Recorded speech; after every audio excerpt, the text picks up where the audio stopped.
الحمد لله رب العالمين وأصلي وأسلم على نبيه محمد وعلى آله وصحبه أجمعين اللهم لا سهل إلا ما جعلته سهلا وأنت جعل الحزن إن شئت سهلا.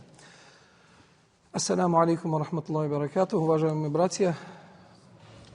В самом начале, после возвеличения Всевышнего Аллаха и вознесения благословения Его пророку Мухаммаду, саллаллаху алейхи вассалям, хочу сделать напоминание, что вот, альхамдулилля, такое собрание, оно благословенное собрание. Пророк, саллаллаху алейхи вассалям, сказал: «Маджтамаа каумун фи бейтин мин буюти Аллахи ятлуна китаб Аллахи ва тадарасанаху илля гашиятхумур рахма ва назалат алейхимус сакина ва закарахум Аллаху фи ман инда». Если какой-либо народ, какое-либо племя соберется в доме из домов Всевышнего Аллаха, мечети — это дома Всевышнего Аллаха, и читают книгу Аллаха, и изучают его, изучение исламских дисциплин, изучение, как жить по исламу, изучение, как работать по исламу, изучение, как молиться, изучение, как вести бизнес, все это относится к этому. Изучают книгу Аллаха и читают и изучают ее между собой, то на них Аллах не спосылает милость свою и спокойствие, и Аллах их упоминает среди своих ангелов, говорит пророк, саллаллаху алейхи вассалям. И для того, чтобы вот эту милость нам получать, нам с самого начала надо сделать искреннее намерение, что мы хотим получить знания, которые будем внедрять в нашу жизнь, и которые нам будут приносить пользу, иншаллах, перед Всевышним Аллахом. И как раз в эту тему, я, субханаллах, подготовил первый хадис, который как начинание, как упоминание о важности того, что мы изучаем. Пророк, саллаллаху алейхи вассалям, сказал в хадисе, который приводит имам Тирмизи от Аби Барзат аль-Аслами, радийаллаху анху, что пророк, саллаллаху алейхи вассалям, сказал: «Ла тазуля кадама абдин яум аль-киямати хатта юс'аль». Две ноги, ноги человека не сдвинутся, ноги раба Аллаха не сдвинутся с места, пока он не будет спрошен о вещах, сказал пророк, саллаллаху алейхи вассалям, и сказал: «Ан умурихи фима афна», о своей жизни, о времени, которое Аллах Всевышний Аллах дал ему, на что он это время израсходовал. Это первое, что будет спрошено с него. «Ан ильмихи фима фа'аль». Второе – это о знаниях, которые он получает. Что делал он с этими знаниями? Он получил эти знания, знал, что это правильно, или знал, что надо намаз читать вовремя, знал, что нужно выплачивать закят, знал, что нужно хорошее отношение к семье, хорошее отношение с братьями, и после этого этими знаниями пользовался или не пользовался этими знаниями. Это второе, что будет спрошено. Третье, что пророк, саллаллаху алейхи вассалям, сказал, что «У'ан малихи мин айна ктасаба ва фима анфака». И о своем имуществе, откуда он его заработал и куда он его потратил. Это вот, сегодня это то, что касается нашей темы. Но и до этого тоже знания тоже касается нашей темы. И дальше пророк, саллаллаху алейхи вассалям, сказал: «У'ан джисми фима абля». И о своем теле, на что он это тело израсходовал, на что он его потратил, так скажем, на что его усилия этого тела шли. И вот пока эти 4 вещи раб Аллаха не ответит на них, то его ступни, его ноги в судный день не сдвинутся с места, говорит пророк, саллаллаху алейхи вассалям. Поэтому важность заработка, важность, откуда мы зарабатываем, и важность того, как мы тратим наши деньги, она немаловажна, то есть это не маленькая вещь. Это не маленькая вещь, и один из столпов ислама связан с имуществом. Даже не один из столпов, но один из столпов непосредственно связан с имуществом — это закят. И даже такой столб, как хадж, он тоже связан с имуществом, потому что Аллах Всевышний говорит: «Валиллахи аля наси хиджуль бейти ман истатаа илейхи сабиля». И Аллах предписал людям совершать хадж для тех, кто может, имеет возможность. И вот эту возможность ученые объясняют, говорят: «Аззаду ар-рахиля», у кого есть пропитание на путешествие и то, что он может оставить в своей семье, и верховое вьючное животное. На сегодняшний день можно сказать, что у кого есть возможность оставить взять расходы себе, да, чтобы не сидеть и у кого-то просить там еду и на свои другие расходы деньги, а чтобы оставить своей семье, с самим собой у него были еще эти деньги, и на билеты, например, предположим. Это тоже вещь, которая связана с имуществом. Опять же, на важность того, что мы изучаем, указывает слова Умара, радийаллаху анху, когда он говорит: «Ла ядхулю сукана», ай сук аль-муслимин, да? «Ла ядхулю сукана илля ман алима или та'аллама масаиль ар-риба, ва илля афсада». Тот, кто на наши рынки приходит, пусть изучает вопросы ростовщичества, вопросы риба. Если он не изучает, пусть не заходит на наши рынки, говорит Умар, радийаллаху анху. Иначе он испортит наши рынки. Умар, радийаллаху анху, понимал, что нужно людей просвещать в этом вопросе, первое. И второе, и понимал, что нужно следить за этим. Поэтому первый, тот, кто поставил на рынок человека, которого называли, сейчас у нас имамов называют мухтасибами, а Умар, радийаллаху анху, поставил на рынок человека, который назывался мухтасиб. Мухтасиб – это тот, кто следит за состоянием рынка, правильно ли используются весы, правильно ли используется мера объема. Можно микрофон потише, иначе сейчас будет зазвучивание, наверное, да. И вот он первый и смотрел, чтобы молоко не разбавляли. Да, вот за всем этим следили на рынке люди, которых Умар, радийаллаху анху, изначально поставил. Это называется мухтасибами.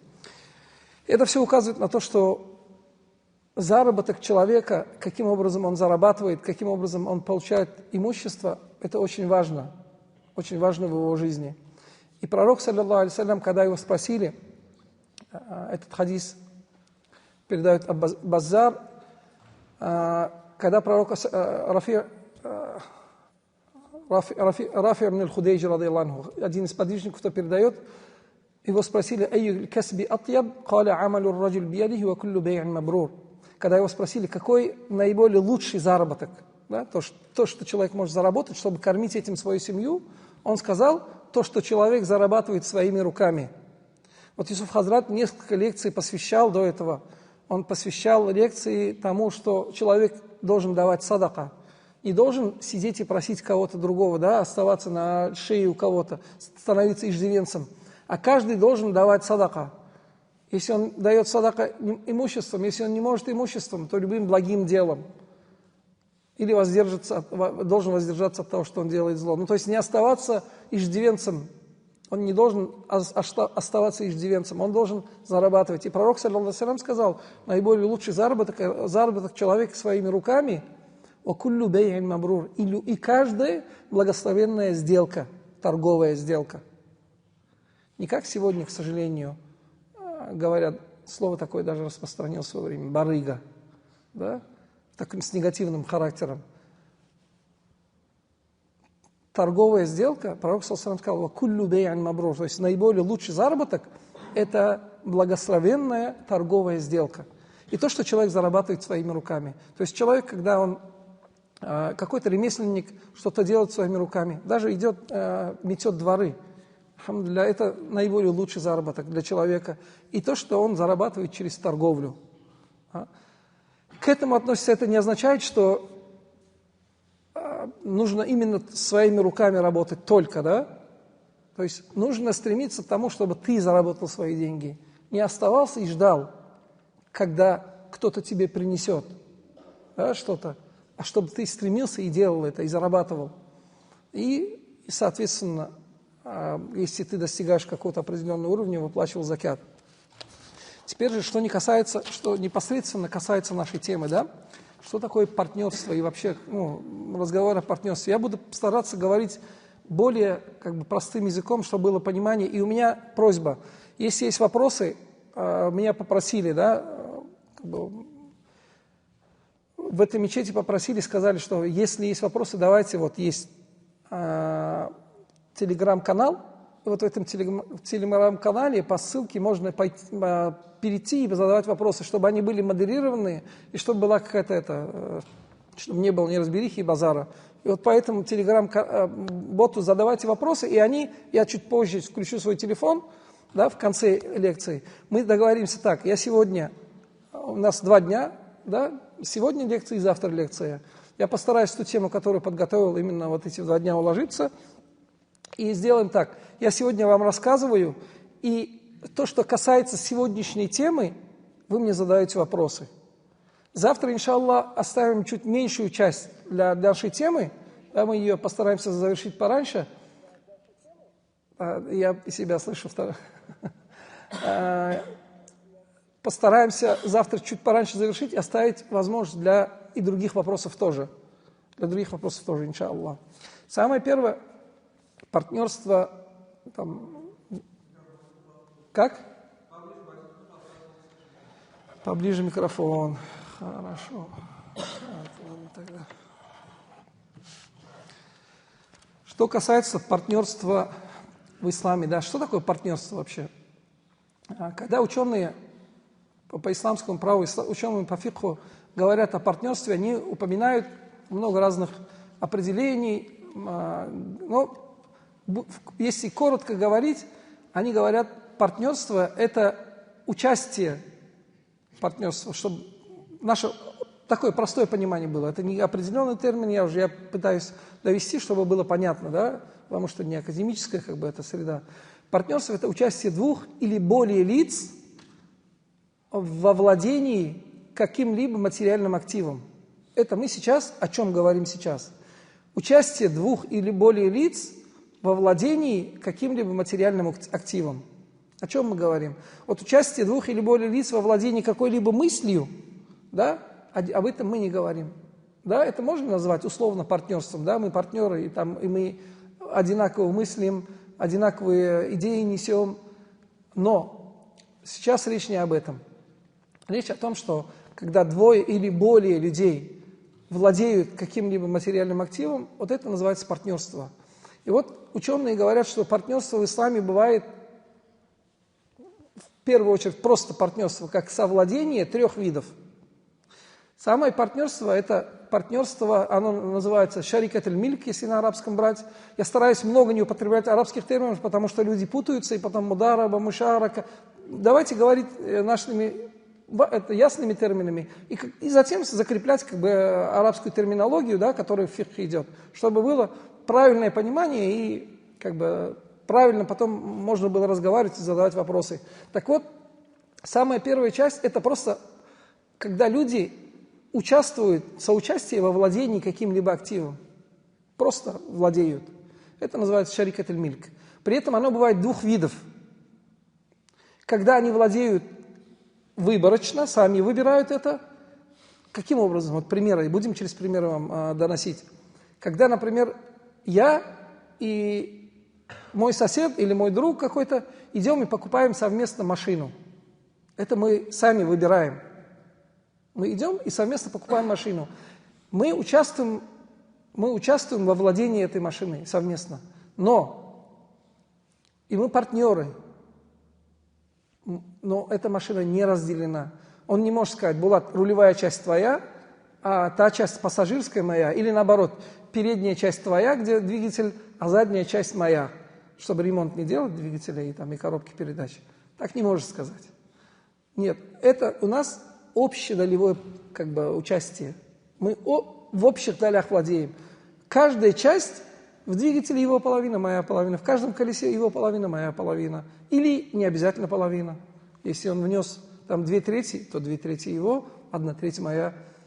Это мы выбрали это дело, мы купили вместе, чтобы пользоваться этим имуществом. Но это речь не об этом у нас сейчас. Мы не о бизнесе.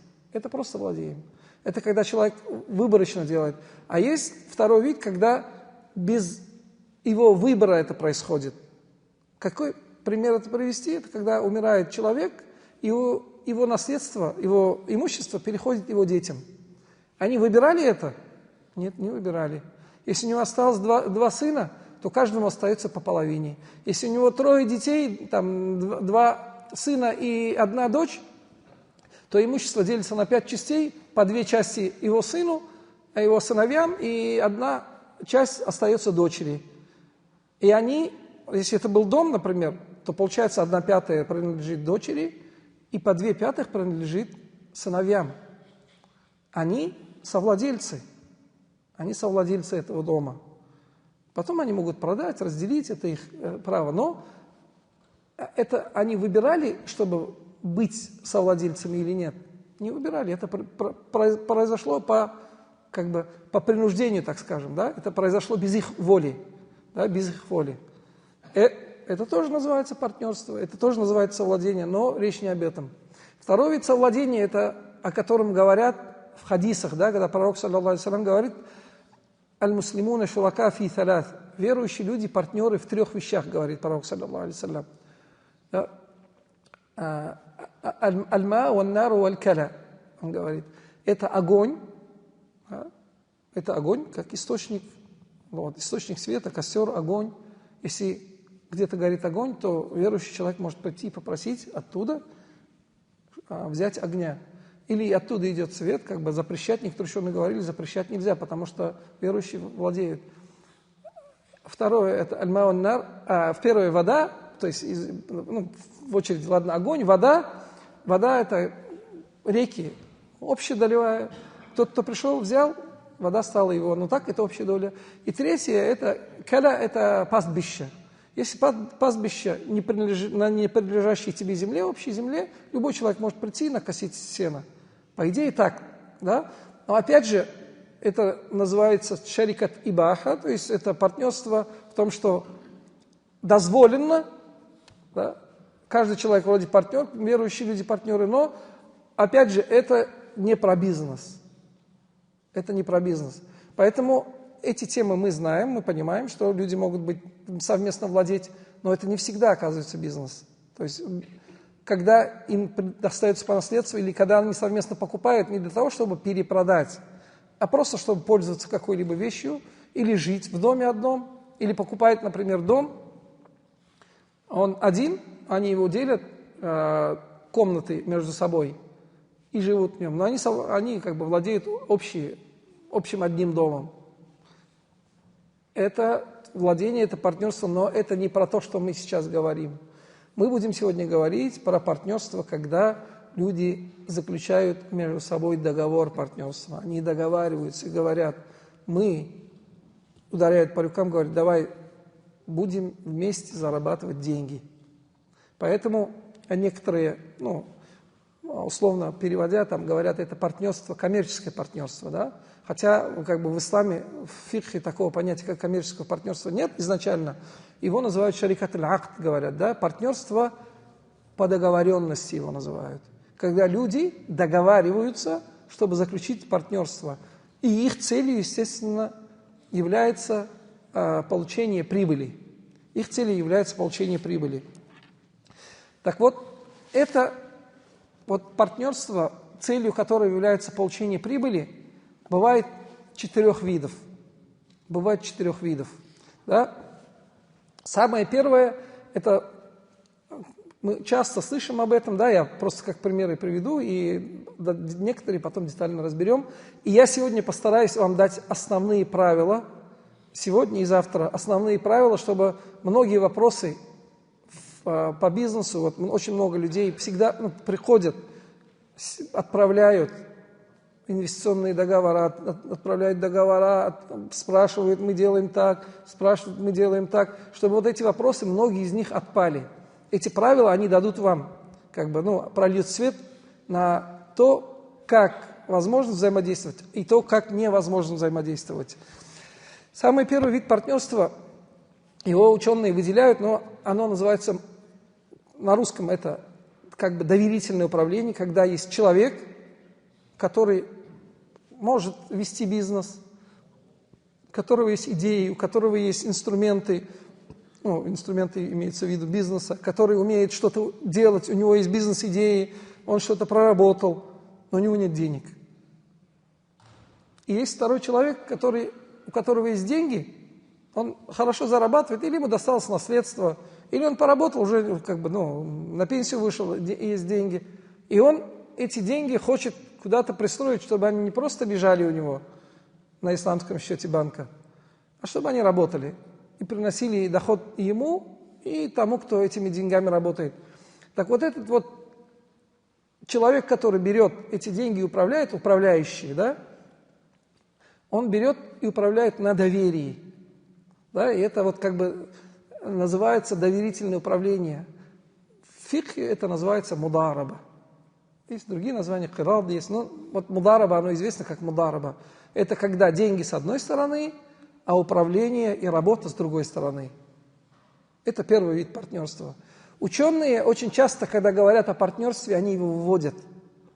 Вообще из разговора о партнерстве говорят, почему мы не будем это в тему общего партнерства включать.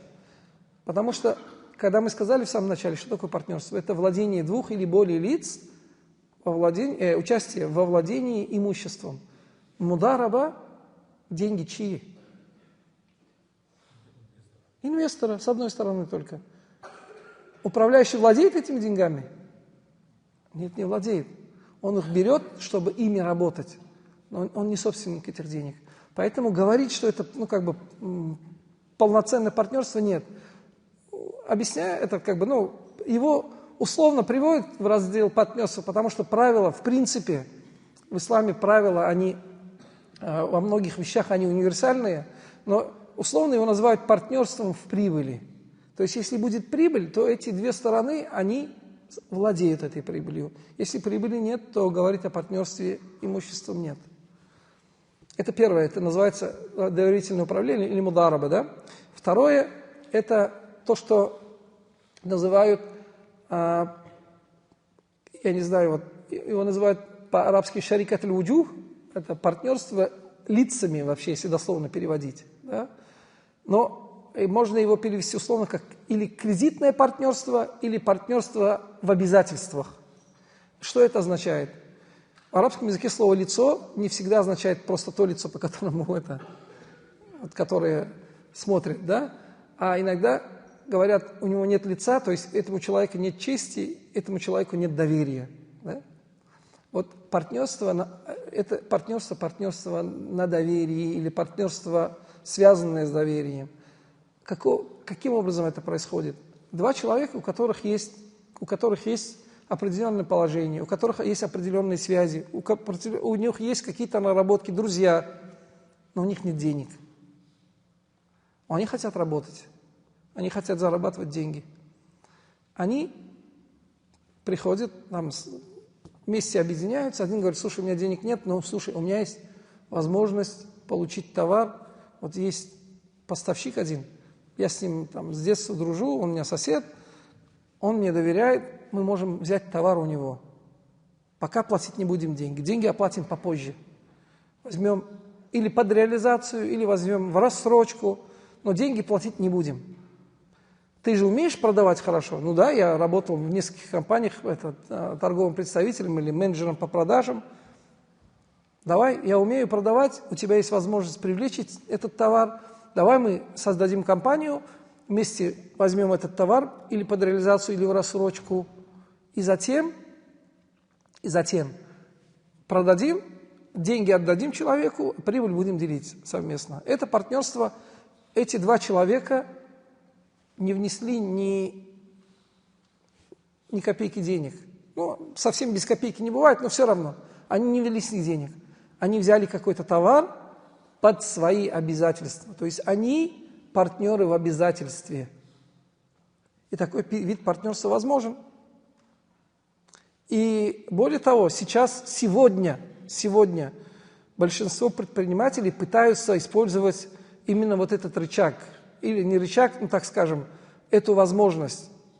Не всегда это бывает правильно, не всегда это бывает порядочно.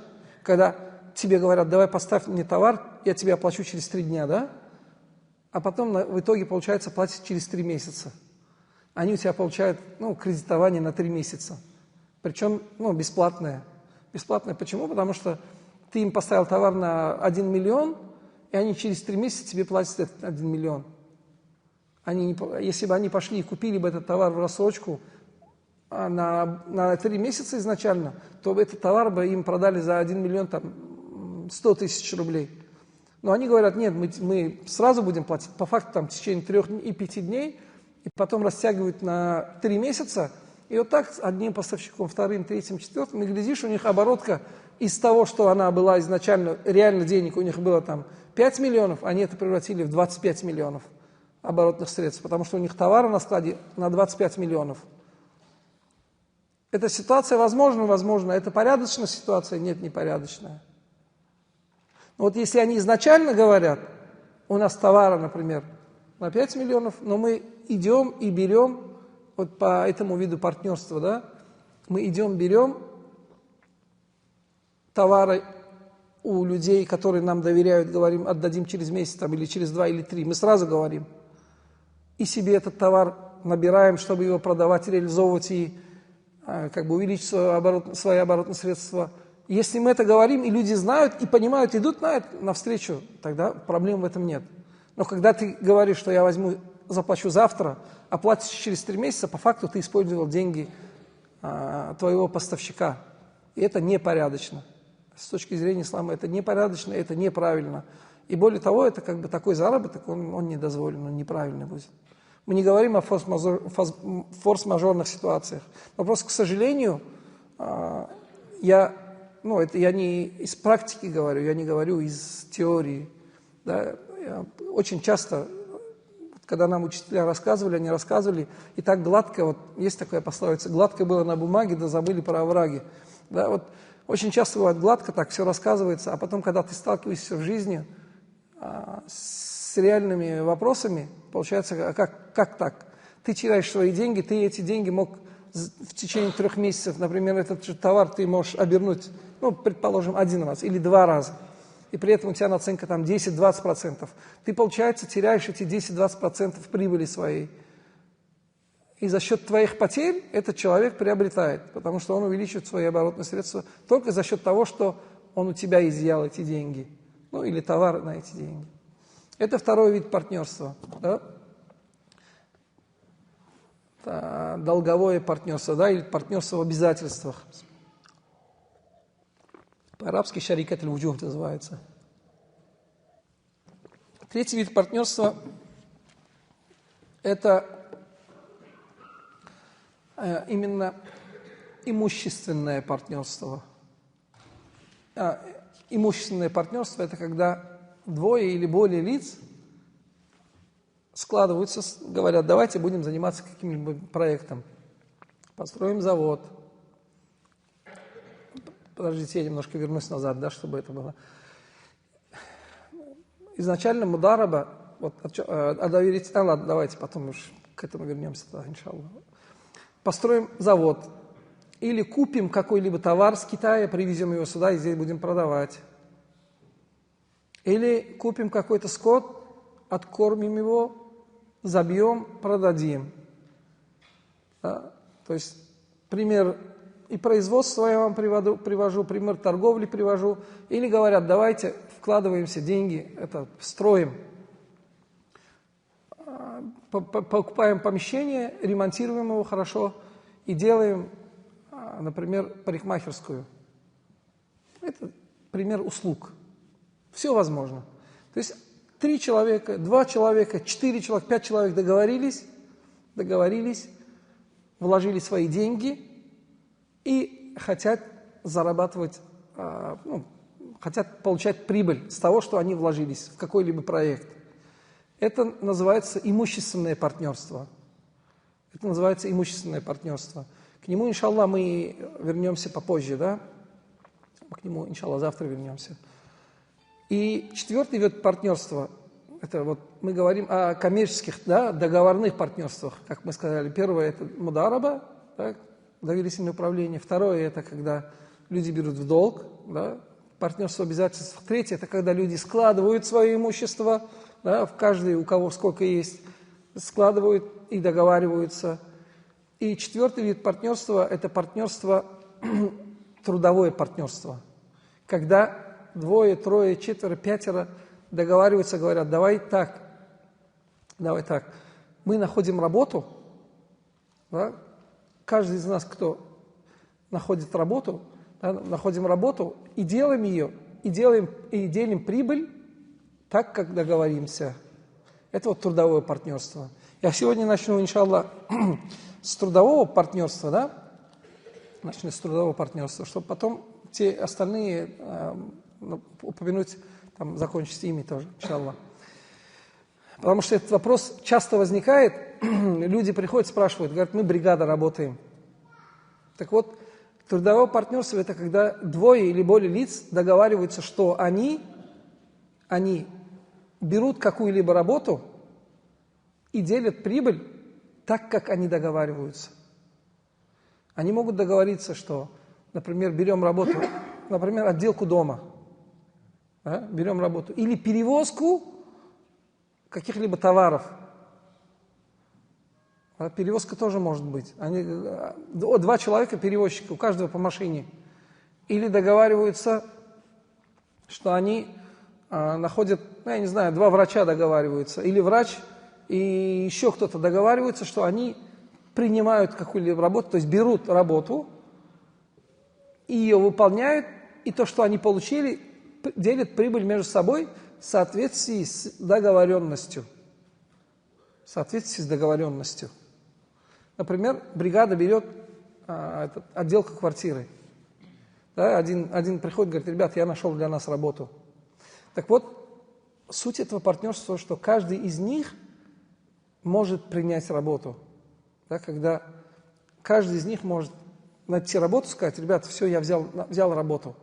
Да, или там, например, и они договариваются, кто какую часть работы должен выполнить. Например, один говорит, ты должен выполнить там половину работы, или ты должен выполнить 20% от работы, или ты должен выполнить там такую-то часть работы, и прибыль мы поделим, как договорятся. Не обязательно эта прибыль связана с долей в работе. Не обязательно эта прибыль должна быть связана с долей в работе. Например, один более искусный, другой менее искусный. Более искусный говорит, давай 70% от прибыли получу я, 30% получишь ты. Я возьму на себя только такие тонкие вещи, да, а ты возьмешь основную там массу работы. Так могут договариваться. Но суть именно такого рода партнерства, что каждая из сторон может находить работу и принимать работу, и брать на себя обязательства по этой работе. Они могут даже, знаете, как быть? Два разных объекта вести. Один ведет объект, где надо делать потолки, другой, где штукатурить стены. Не один дом. Но суть именно этого партнерства, что они участвуют между собой в том, что они получают ту прибыль, которую получили, они участвуют между собой. Да? И они договариваются и говорят, слушай, вот часть работы, например, какую часть ты работы готов взять на себя? Человек говорит, я готов там 30% от работы всегда брать на себя. Даже если потолки, например, я делаю сам, да, но он говорит, 30% от потолков я сам, если даже не сделаю, я тебе найду того, кто тебе поможет, чтобы сделать 30% от работы. Или тот, кто штукатурит, он говорит, мне половину, например, или 70% от этой работы должен кто-то другой сделать. То есть ты должен сделать партнер. Вот они, те обязательства, которые на себя берут, они договариваются по величине этих обязательств в самом начале. Каждый должен сказать, я готов взять на себя, например, это так же, как предыдущее партнерство. То есть в предыдущем, если они берут, например, покупают товар, да, на 1 миллион, один говорит 400 тысяч, то есть 40% моих, второй говорит 600 тысяч мои обязательств. Они деньги не платили еще. Потому что в первом случае, да, когда они в долг взяли, о котором я говорил до этого, они работают 40/60, но прибыль делят так, как договорятся, могут быть 50/50. Да? То здесь то же самое. Один говорит, из работы я всегда буду обязан выполнить 30%, а ты должен будешь выполнить 70% из работы. Пусть это будет, давайте для упрощения, одинаковая работа. Штукатурка. Стен штукатурить надо там 350 квадратных метров или 300 квадратных метров. 30% твои из 30, да, это там 90 квадратных метров, 70% мои, это 210 квадратных метров, это я должен выполнять. Мы берем на себя обязательства по выполнению. И в конце, то, что получили, делим прибыль между собой, как договоримся. может быть 50 на 50 даже.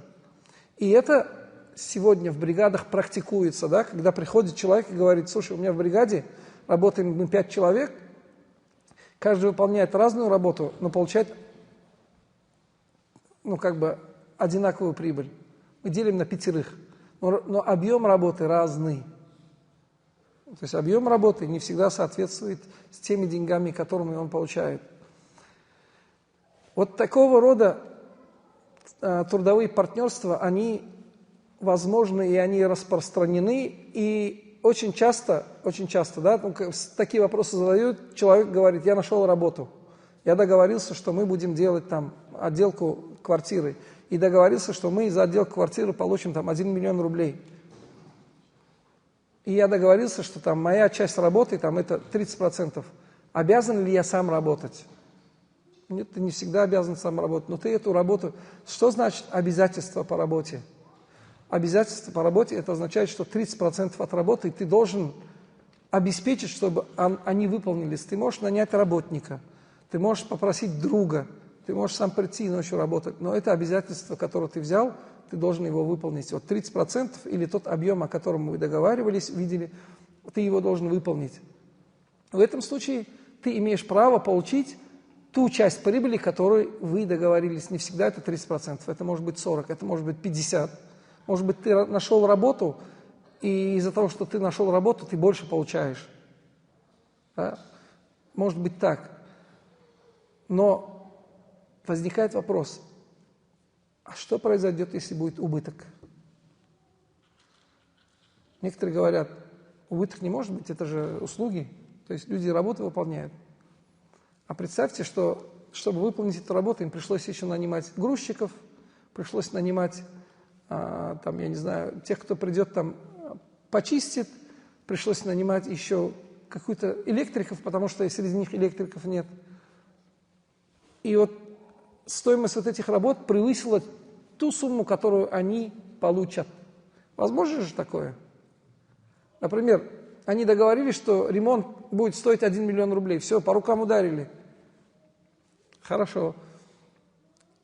2 такие вот бывают у нас, машаллах, такие очень иногда братья, которые, я их авантюристами называю, да? Они смету не могут просчитать. Так, примерно так. Опыта еще нет, но надо же начать с чего-то. Он говорит: все, 1 миллион нормальная цена, все, мы сделаем. Потом, естественно, сырье, материал от тебя. Потому что за 1 миллион мы не сможем, не уложим. Все хорошо. Этот человек нанимает, удивляется, что так дешево я смог нанять. Привозит там штукатурку, привозит шпаклевку, привозит материалы, все это. Там полная же отделка. Там электричество тоже включено. Эти 2 брата, они, машаллах, хорошие, искренне хорошие братья, хорошо штукатурят, а электрику не знают. И говорят: слушай, надо электрика найти. А электрик приходит и говорит: ребята, у меня за погонный метр 5 рублей. Я не знаю, я уже из воздуха беру. А там, оказывается, 5 рублей, не 5 рублей, 150 рублей, я не знаю, пусть будет. И за каждую точку беру по 1000 рублей. Они раз высчитывают, оказывается, 250 тысяч только должны электрику заплатить. Хорошо, электрику заплатили. Потом еще им нужно оказалось еще где-то заплатить. И в итоге может оказаться, что они 1 миллион получили, и тем работникам, которые работали тоже, эти деньги отдали. И получился убыток. У них еще осталось, они какому-то из работников должны заплатить 100 тысяч рублей. Как эти 100 тысяч? Откуда взять? А это их обязательство. Потому что они между собой партнеры, да? Но всегда смотрите на картину в целом, да, сверху смотрите. Вот они между собой партнеры.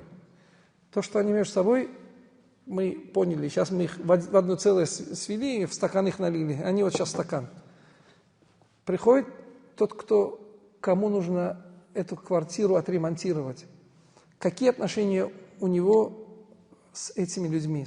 Какое у стакана отношение с ручкой? Ручка говорит: мне нужно отремонтировать мою квартиру. Стакан сейчас, там 2 человека, 5 человек, нас не волнует. Это стакан один сейчас для нас. Это партнерство, да, трудовое партнерство. Между ними договор найма. Да, его сейчас подрядом можно назвать, но договор найма. Ручка наняла стакан, чтобы стакан отремонтировал квартиру ручки. Между ними договор найма. Да? В шариате это иджара называется. Договор найма между ними. Так вот, по этому договору вот этот стакан должен за 1 миллион рублей ручки ремонт произвести. Теперь ручку убираем в сторону. Стакан не хватает возможности самим все это сделать. Они просят у бутылки. Говорят, нам немножко нужна ваша помощь, давайте немножко воды, вот так вот наливаю, да? Теперь между стаканом и между бутылкой тоже договор найма. Стакан нанял бутылку электриков, чтобы электрики сделали, это субподряд называется, да, подряд, субподряд, все элементарно. Значит, убыток может возникнуть. Теоретически может возникнуть убыток, если они неправильно посчитали. Или если стоимость завышена, или редкий специалист, да, умный дом надо сделать, а они не знали, что умный дом стоит вообще космических денег. И приходится платить очень большие деньги. И возник убыток. В трудовом партнерстве убыток может возникнуть. Этот убыток, как они должны делить между собой? Они должны делить между собой. Они миллион свой получили, но работникам всем должны заплатить. Если что-то останется, поделят, но не остается, убыток возник. Они делят между собой этот убыток в соответствии с той долей работы, которую они на себя взяли. Если они договорились, что я должен 30% делать, то убыток на нем 30%. То есть 30 тысяч один платит, 70 тысяч другой платит. Если они договорились, что 50 на 50 изначально, то каждый по 50 платит. Если их 4 человека и договорились по 25, или один, как бригадир, да, он 30, а остальные получают 80 разделить на 3, сколько 20 с чем-то получается, да? Значит, в таких долях они должны выплатить работникам эти деньги. То есть убыток может возникать. Убыток всегда в соответствии с той долей работы, которую они взяли на себя, с их ответственностью. И это будет нашим правилом, иншаллах. Мы к нему вернемся, когда будем говорить о правилах партнерства. Так вот, такая ситуация может возникнуть. Чтобы вопросы этого партнерства тоже закрыть, еще один вопрос. Часто говорят, у нас есть инструмент.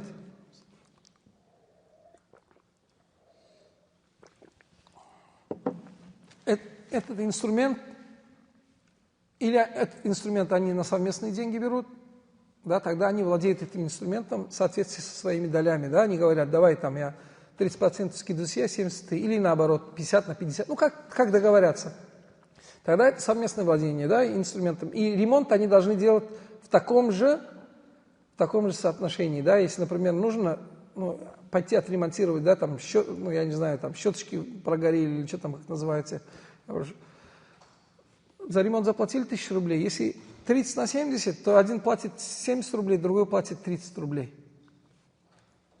Если нужно отремонтировать. Это если совместное владение. Но очень часто бывает инструмент у каждого мастера свой. И смотрите, когда я вам говорю, трудовое партнерство, это не всегда означает, что люди работают своими руками. Очень часто бывает так. Я и еще Салимджан Хазрат, мы договариваемся, что мы берем работу на себя. Мы уже хорошие специалисты, мы понимаем, сколько стоит отделка или ремонт автомобиля, или еще чего-то. Да? Человек приходит, говорит, смотри, у меня что-то стартер это не работает. Я знаю, что я могу перемотать этот стартер. Я говорю, этот стартер новый стоит 25 тысяч рублей, давай мы тебе отремонтируем за 15 тысяч рублей, если сгорел. И я знаю, что я могу найти работников, которые мне за 1500 снимут, мне перемотают за 10 тысяч, и вот получается сколько я за 15 сказал, 3500 рублей остается наша прибыль совместной. Мы эту совместную прибыль делим между собой. Да? Работу мы сами ничего не делаем, мы нанимаем людей. Трудовое партнерство – это не всегда, когда мы сами руками делаем. Но зачастую изначально это было, что люди сами это делали. Так вот, инструмент. Опять возвращаясь к инструменту. Очень часто у каждого мастера свой инструмент. Когда инструмент есть, берется это в расчет или не берется в расчет? На самом деле инструмент – это как как продолжение человека, он в расчет не берется. Можно его брать в расчет, когда договариваются о долях в прибыли. Сказать, я получу 65%, ты получишь 35% от прибыли, да, если мы вдвоем. Потому что у меня больше инструмента, я более эффективнее могу выполнять работу, и этот инструмент у меня требует его поддержания. Вот я как пример приведу, мне пришли установщики дверей, да? У них инструменты были на 350 тысяч. Примерно на 350 тысяч инструментов только. Они же должны двери установить, деньги за работу. Инструмент принадлежал одному из них. Второй, так, у него мелкие вещи были. Естественно, это не совсем будет логично, если они будут делить прибыль 50 на 50. Хотя они могут так и договориться. Никто им не запрещает. Но, естественно, тот, у кого больше инструментов, он будет говорить, слушай, мне инструмент содержать надо. Наша работа более эффективна вследствие этого инструмента, поэтому я получаю большую прибыль. Да?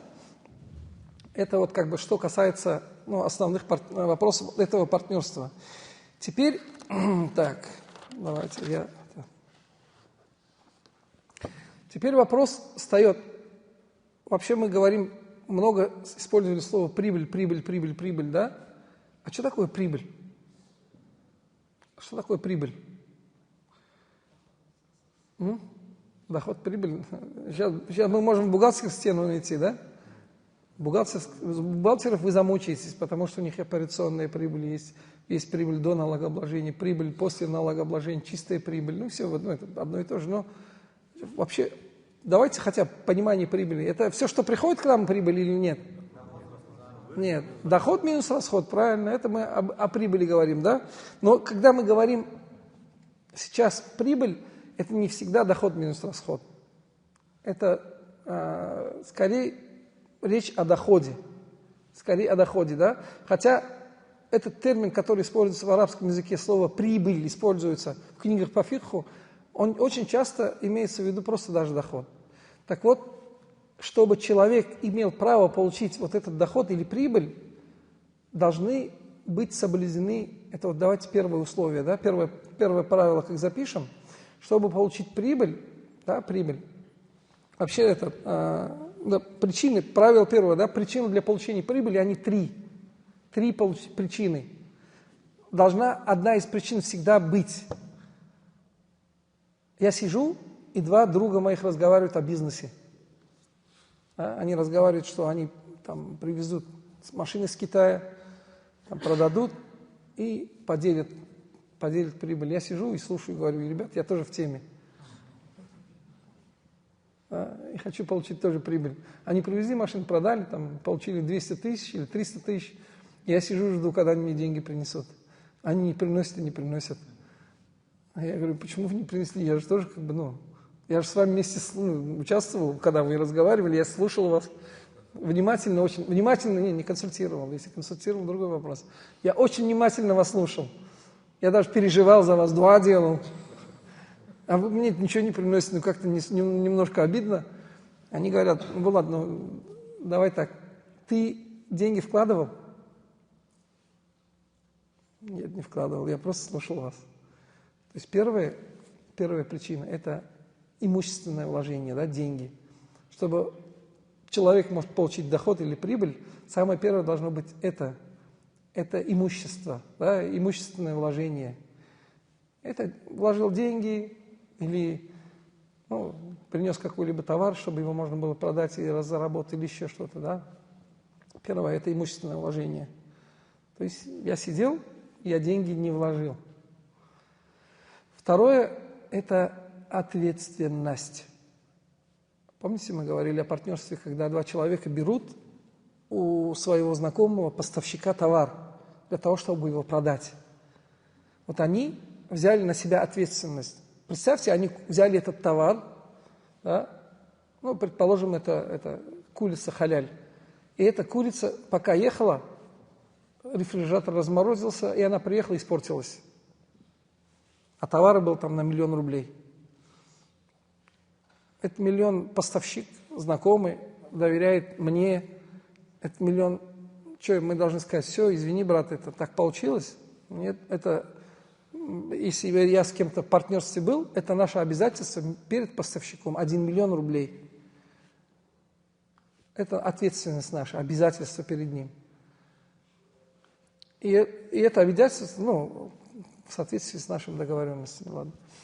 Так вот, вторая причина – это ответственность или обязательство, имущественная ответственность или обязательство. Если этой причины нет, то получать прибыль не имеешь права. Ты, когда мы машину везли, на себя какую-нибудь ответственность взял, Булат? Нет, я же просто слушал. Я уже за вас переживал. Ладно. Третья причина для того, чтобы было дозволено с точки зрения ислама получать прибыль, это работа, действие. Мы поехали, мы там договорились, чтобы человек, мы отправили денег в Киргизию или в Китай. Мы договорились, чтобы человек выбрал машину. Этот человек погрузил эту машину там на автовоз. Здесь эту машину встречали, мы ее отвезли, мы это сделали на нее документы. Да. Заплатили ТСБ, получили ПТС-ку и продали этот автомобиль. И получили прибыль. Какую работу ты выполнял? Ну, 2 это, конечно, работа, но это, она непосредственно не касается сейчас именно продажи автомобиля. Поэтому как бы получить прибыль имею право, с точки зрения шариата нет. С точки зрения шариата нет. Как бы я в теме, но не в доле. Получаюсь. Я вот в этой ситуации в теме, но не в доле. Поэтому вот самое первое правило, для того, чтобы получить прибыль, да, или доход, должно быть одно из 3. Это или должно быть имущество, то есть человек должен свое имущество, там, например, купил что-то и перепродал. Второе – это ответственность, или он должен на себя взять ответственность имущественную. Если этого нет, то неправильно. И третье – это работа. Это иногда бывает, что все эти 3 вещи бывают у одного и того же человека. Иногда бывает только 2, иногда бывает 1. Главное, чтобы одна из этих 3 вещей, то есть из этих 3 обязательно была для того, чтобы человек мог получить прибыль.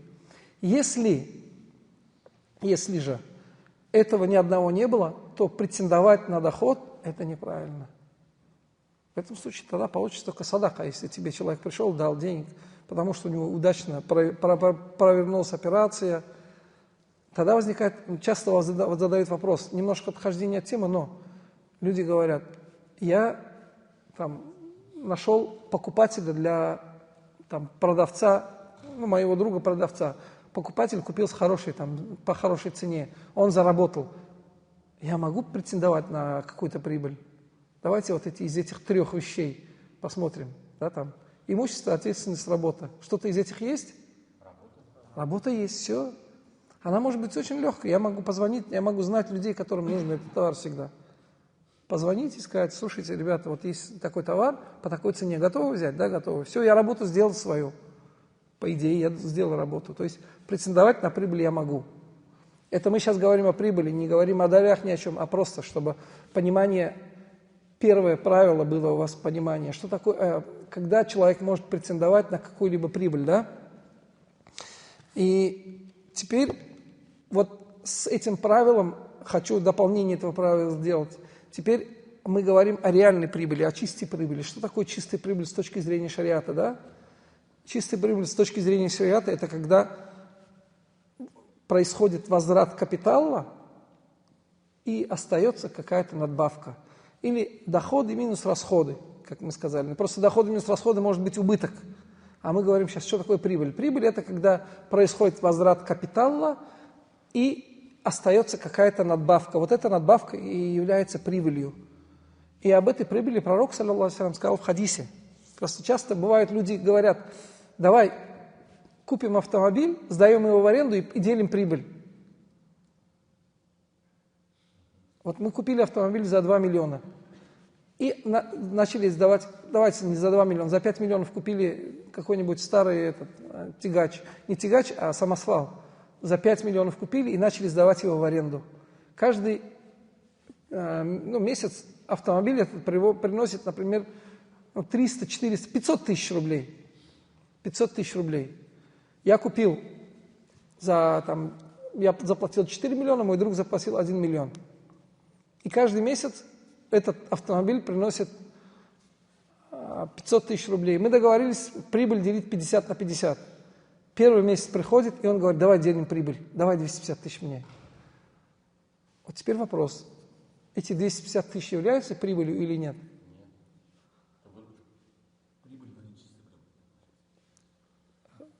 Давайте к варианты. Один сказал, это заработок, это общее слово, доход, это так.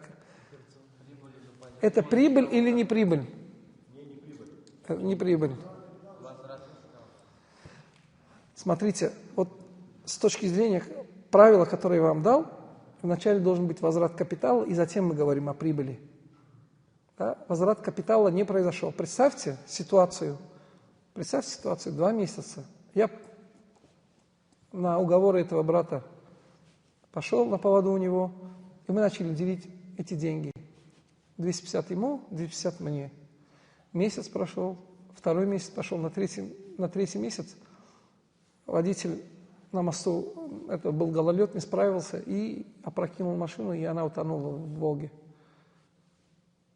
Пришлось там платить кучу денег, чтобы извлечь эту машину.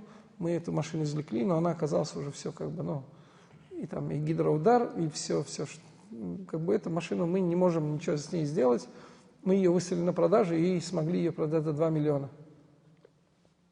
Продали за 2 миллиона то, что осталось от того автомобиля. 3 месяца подряд мы делили по 250 тысяч рублей. То есть мы 1,5 миллиона поделили. 750 он получил, 750 я получил. И автомобиль остался у нас, который стоит 2 миллиона. О какой-то прибыли речь может быть или нет? Никакой прибыли здесь нет. Те, кто бизнесом занимается, он сразу схватывает сейчас. Те, кто занимается не бизнесом, для него может быть немножко сложно, но я доведу. Пророк, саллаллаху алейхи ва саллям, сказал: «Масаль му'мини масаль таджир». Да? Пример верующего человека, как пример торговца. В чем этот пример? Да? Пророк, саллаллаху алейхи ва саллям, говорит: «Ла ясляму лаху рибхуху, хатта яслама лаху расу малихи». У торговца что? Он говорит, у него не будет прибыли, пока не будет возврата капитала. Пока 5 миллионов мы с этого автомобиля не вернем, говорить о прибыли неправильно. Когда мы 5 миллионов получим обратно, вот все, что сверху, будет считаться прибылью. И Пророк саллаллаху говорит, пока у него нет прибыли, пока он не вернет свой капитал. И точно так же верующий человек, ему дополнительные навафиль, дополнительные его действия не будут приниматься, пока он обязательные действия не совершит. Представьте, человек, который пришел на намаз утренний и сунну читает, длинно читает, имам уже фарз читает, а он сунну читает и читает. Фарз он закончил, имам, уже люди расходятся, а он еще сунну не может дочитать. Это правильное его действие? Ему дополнительные вещи не будут приниматься, пока он обязательные не будет делать. Его дополнительные вещи не принимаются, пока обязательные. Он рот хорошо полоскает, все делает, полоскает, когда тахарат берет, а ноги не моет. Тахарат действительно у него. То есть он занимается дополнительным, но у него основной фарз, то, что есть, то, что должен выполнить, не закончено. Конечно, не будет это принято. Точно так же и торговец, пока он не вернет капитал, говорить от прибыли нелогично. Поэтому прибыль, мы это правило заканчиваем, то есть и 3 причины для прибыли, для получения прибыли могут быть. И прибыль – это то, что остается после возврата капитала. И теперь в этой ситуации, когда с этим КАМАЗом, вернемся к КАМАЗу, чтобы на примерах было понимание лучше. Мы говорим, так, брат, каждый месяц мы получаем по 500 тысяч, КАМАЗ мы купили за 5 миллионов, значит, за 10 месяцев, предварительно, по нашим расчетам, за 10 месяцев мы этот КАМАЗ отобьем, как говорится. То есть нам деньги вернутся, и через 10 месяцев мы начнем получать прибыль. Пока эти 10 месяцев, что мы делаем? Каждый делит, мы эти 500 тысяч делим, 100 тысяч ему, 400 тысяч мне, потому что 20% его же это денег. Он же 1 миллион заплатил, 4 миллиона я заплатил, правильно? И вот таким образом мы осуществляем возврат капитала. Вот через 10 месяцев, когда я вернул свой 4 миллиона, он вернул свой миллион, мы начинаем делить эти 500 тысяч 50 на 50. Проблем нет. Никаких проблем нет. Прибыль мы можем делить. Это мы следующим правилом, иншаллах, это к нему придем. Но вот пока не вернули капитал, прибыли не может быть. Я почему это разжевываю? Потому что очень часто люди приходят с элементарным вопросом, говорят, мы начали делить прибыль. А как вы начали делить прибыль? Вы же еще не вернули капитал. Очень часто есть одна пострадавшая сторона. Вот в этой ситуации, да, которую я рассказываю, если мы по 250 делили бы в течение там даже 5 месяцев, да, мы получили бы, да, там, я получил бы 1 250 000, он получил бы 1 250 000, да? Он уже получил 250 тысяч прибыли, а я еще не вернул свой капитал. И машина перевернулась. Мы за 2 миллиона продали. Даже если я эти 2 миллиона себе заберу, то у меня получится 3 миллиона 250 тысяч на руках, а у него 1 миллион 250 тысяч на руках. То, что он 250 тысяч получил, справедливо? Несправедливо. А очень часто вот на эту уловку попадаются и начинают делить прибыль. Стойте, прибыль только после возврата капитала. Хорошо, иногда говорят, а нам надо как-то жить. Можете начинать делить как хотите. Я могу сказать, ладно, брат, получай половину, но подрасчетно. Что значит подрасчетно? Что когда мы 5 миллионов все вернем, да, мы это учтем, что ты получил эту часть прибыли тоже. Предположим, мы 2 года работаем, да, по 250 тысяч 2 года получали. Это получается, что мы за 2 года, каждый год 6 миллионов. 6 миллионов мы первый год, он 3 миллиона получил, я 3 миллиона получил. Второй год, вот как я получил 5 миллионов своих денег, я должен учесть ту часть надбавки, которую он сверх миллиона своего получил, и ее как-то рассчитать, чтобы было справедливо, чтобы мы действительно 50 на 50 оказались в прибыли, а не так, что он получал прибыль за счет того, что я получаю убыток. К сожалению, вот такие ситуации складываются, поэтому, что касается прибыли, это правило. То есть правило первое, да, это прибыль, она может получена быть по одной из 3 причин: работа, ответственность или имущественное вложение. И прибылью является то, что остается после того, как был произведен возврат капитала. Теперь, так.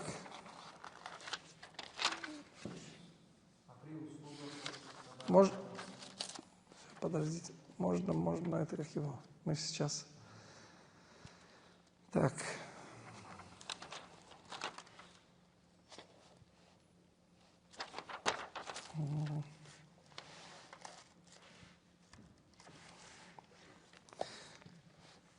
Давайте тогда как вторым правилом мы запишем то, что прибыль в соответствии с договоренностью, убыток всегда в соответствии, пропорционально вложениям в капитал. Да, вот так запишите, чтобы я дам это понимание тоже.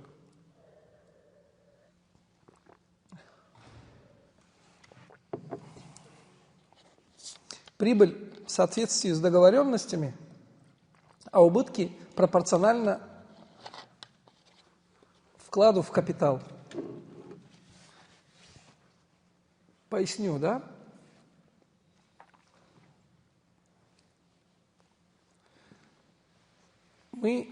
Давайте вернемся к этому же КАМАЗу, чтобы было очень легко, да?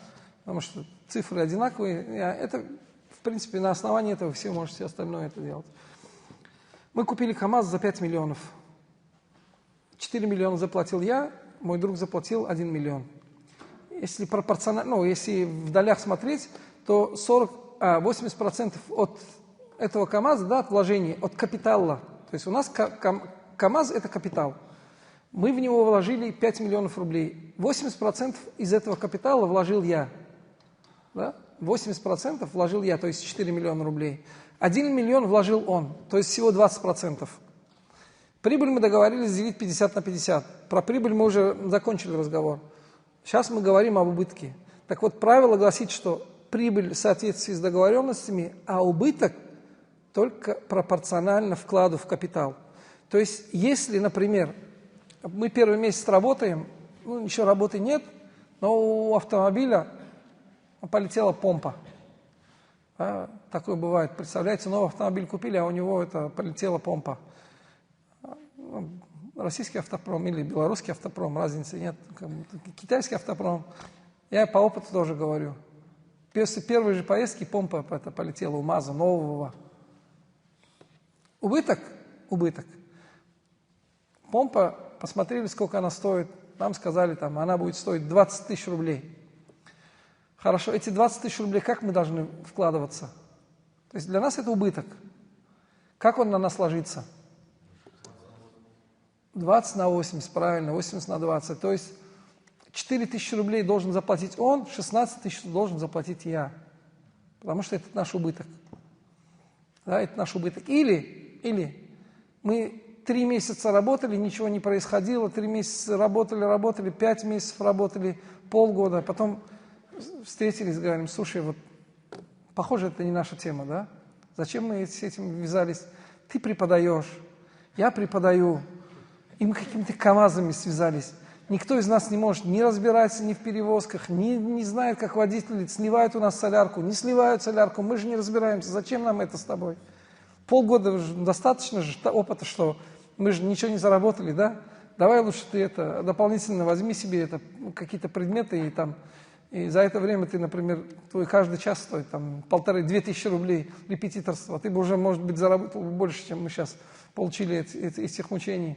Согласен? Согласен. Давай, что делаем? Продаем давай КАМАЗ. Выставили продавать его, а он не 5 миллионов стоит, а 4 миллиона всего. 1 миллион убытка. Я говорю, слушай, ну ты же всего миллион вложил, я 5 миллионов, а я 4 миллиона. Давай 4 миллиона я заберу, а ты миллион твой будет. Правомерно? Нет, несправедливо. Убыток должен пропорционально вкладу в капитал. Вот в данной ситуации мы 4 миллиона делим каким образом? Делим на 5. То есть 20% его, да, 20% его, то есть 800 тысяч, 20%, да, 800 тысяч он получает на руки, у него убыток 200 тысяч рублей. А 3 миллиона 200 получаю я, у меня получается 1 800 000 убытка. Вот как бы вот так и расходимся мы с ним. Остаемся друзьями и делим убыток в соответствии с вкладами в общий капитал нашей компании. Если было бы 3 участника, то точно так же пропорционально вкладам должны были бы убытки разделить. Это правило действует во всех видах партнерства. Так же, как и правило первое, оно действует во всех видах партнерства. Поэтому, как бы мы ни пришли, даже в партнерстве, где доверительное управление, да, мудараба, о котором мы в самом начале говорили, что это, когда есть у инвестора деньги, у управляющего денег нет, даже в этом случае это правило действует. Потому что вкладывает один человек, так убыток получает он в соответствии со вкладом своим. А человек, который работал, получает убыток своего времени. Да? Но к этому виду партнерства, иншаллах, мы перейдем или расскажем, иншаллах. Так, второе это правило мы тоже взяли, получили, да? Теперь так, перейдем к доверительному управлению, да, мудараба. Это тоже очень часто этот вопрос спрашивают, отправляют, даже сегодня кто-то отправил, я даже не знаю, субханаллах, мне отправили какой-то договор и просят проверить, правильный договор, это неправильный договор. На это времени не было. Люди договариваются между собой, один берет деньги у другого и начинает этими деньгами управлять. Такая ситуация возможна. Да? Бывают люди, у которых есть опыт, как зарабатывать деньги. Даже бывает так, что ему деньги, может быть, не нужны, у него есть свои деньги. У меня есть, например, деньги, да, например, я знаю, как торговать теми же самыми автомобилями, или знаю, как торговать каким-то товаром на Wildberries, или знаю, как торговать каким-то товаром на Озоне. Сейчас это модная тема стала, да. И мне, в принципе, то, что я зарабатываю, достаточно, да, предположим, я ежемесячно зарабатываю по 300 тысяч, 500 тысяч рублей. Я зарабатываю, у меня оборотные средства, которые есть, 5 миллионов рублей. Мне приходит друг, говорит, слушай, Булат, у меня вот завалялся 2 миллиона рублей или 3 миллиона рублей, не знаю, что с ними сделать.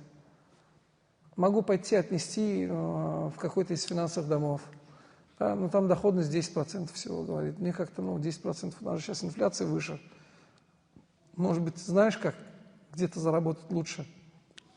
Я говорю, слушай, я вот, например, у меня 5 миллионов, я ежемесячно получаю там 30%, да?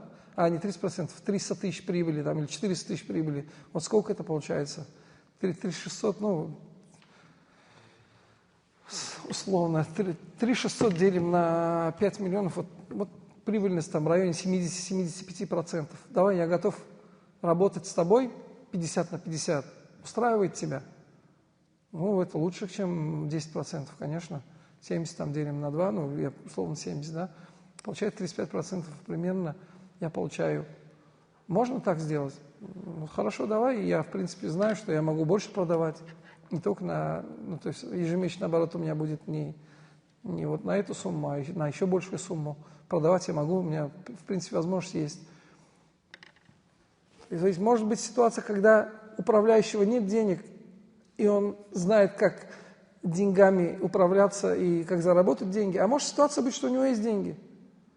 Но ему предлагают, или он сам хочет увеличивать свой бизнес. Не всегда это значит, деньги есть или деньги нет. Но суть в том, что есть инвестор с одной стороны, и есть управляющий с другой стороны.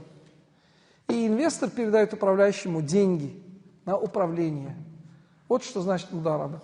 И этот управляющий этими деньгами управляет с целью извлечения прибыли, то есть для интереса обеих сторон, чтобы эту прибыль получить и поделить ее в соответствии, опять же, с договоренностями. Но если мы вот два правила получили, да, изучили два правила, да, первое правило говорит о прибыли, второе говорит о убытках. Из этого правила мы посмотрим на эту ситуацию. Давайте посмотрим так. Деньги вложила первая сторона, пусть будет это Ахмад. Работу проводит вторая сторона, пусть будет это Ильнур. Ахмад дал ему 3 миллиона рублей, Ильнур управляет этими 3 миллионами рублей. Месяц они работали, этот привез товар, продал его, получил 3 миллиона 600 тысяч. Приходит к Ильнуру, Ильнур к Ахмаду и говорит, вот у меня на руках 3 миллиона 600 тысяч рублей. Прибыль есть у нас? В соответствии с тем, что вы говорили, прибыль, да, это после возврата капитала. Капитал у нас 3 миллиона был. 600 тысяч это прибыль. Мы расходы все учли уже, вот 600 тысяч прибыль. Договорились, как делить? Договорились делить 50 на 50. Или нет? Сейчас денег, вот таких людей в очереди много, а таких мало. И он говорит, я готов, пусть 30% мне остается от прибыли, 70% тебе. Проблем нет. Так как договорились, делят. И вот как, если так договорились на 70, то 420 он себе забирает, оставшиеся 180 отдает ему. Это 70 на 30. Если 50 на 50, то 300 по 300 делят. Хорошо, это если получилась прибыль. А если получился убыток? Товар привез он, но ситуация на рынке изменилась, и очень много людей привезли товар, и они не знают, как от него избавиться. И это невозможно было не предугадать. И он говорит, слушай, надо все равно заниматься, если мы с товаром будем ждать, пока у всех он закончится, и опять цена вырастет, это год пройдет, то инфляция съест наши деньги. Надо продавать, фиксироваться и дальше идти. И они продают этот товар, продали за 2 миллиона 600 тысяч рублей. Чей убыток в соответствии с правилами? Инвестора, потому что тот, кто вложил, этот человек привез, работу сделал, весь его убыток – это все то его время, его усилия, которые потрачены для того, чтобы это действие было совершить. Мы сейчас говорим о предпринимательстве, о предпринимательских рисках. Мы не говорим о ситуации, когда этот сидел дома, лодерничал, ничего не делал. Да? Мы говорим о реальном предпринимательстве. Да? То есть прибыль в соответствии с тем, как договорятся, убыток в соответствии пропорционально капиталу. Теперь вопрос такой. этот инвестор знает, что этот человек торгует там, например, техникой, и знает, что он торгует там на Озоне, на Wildberries, и знает еще какие-то вещи, там, что он торгует разными вещами. Но он в свое время обжегся техникой, да, и, знает, что очень много бракованной техники приходит с Китая, и боится, что будет убыток.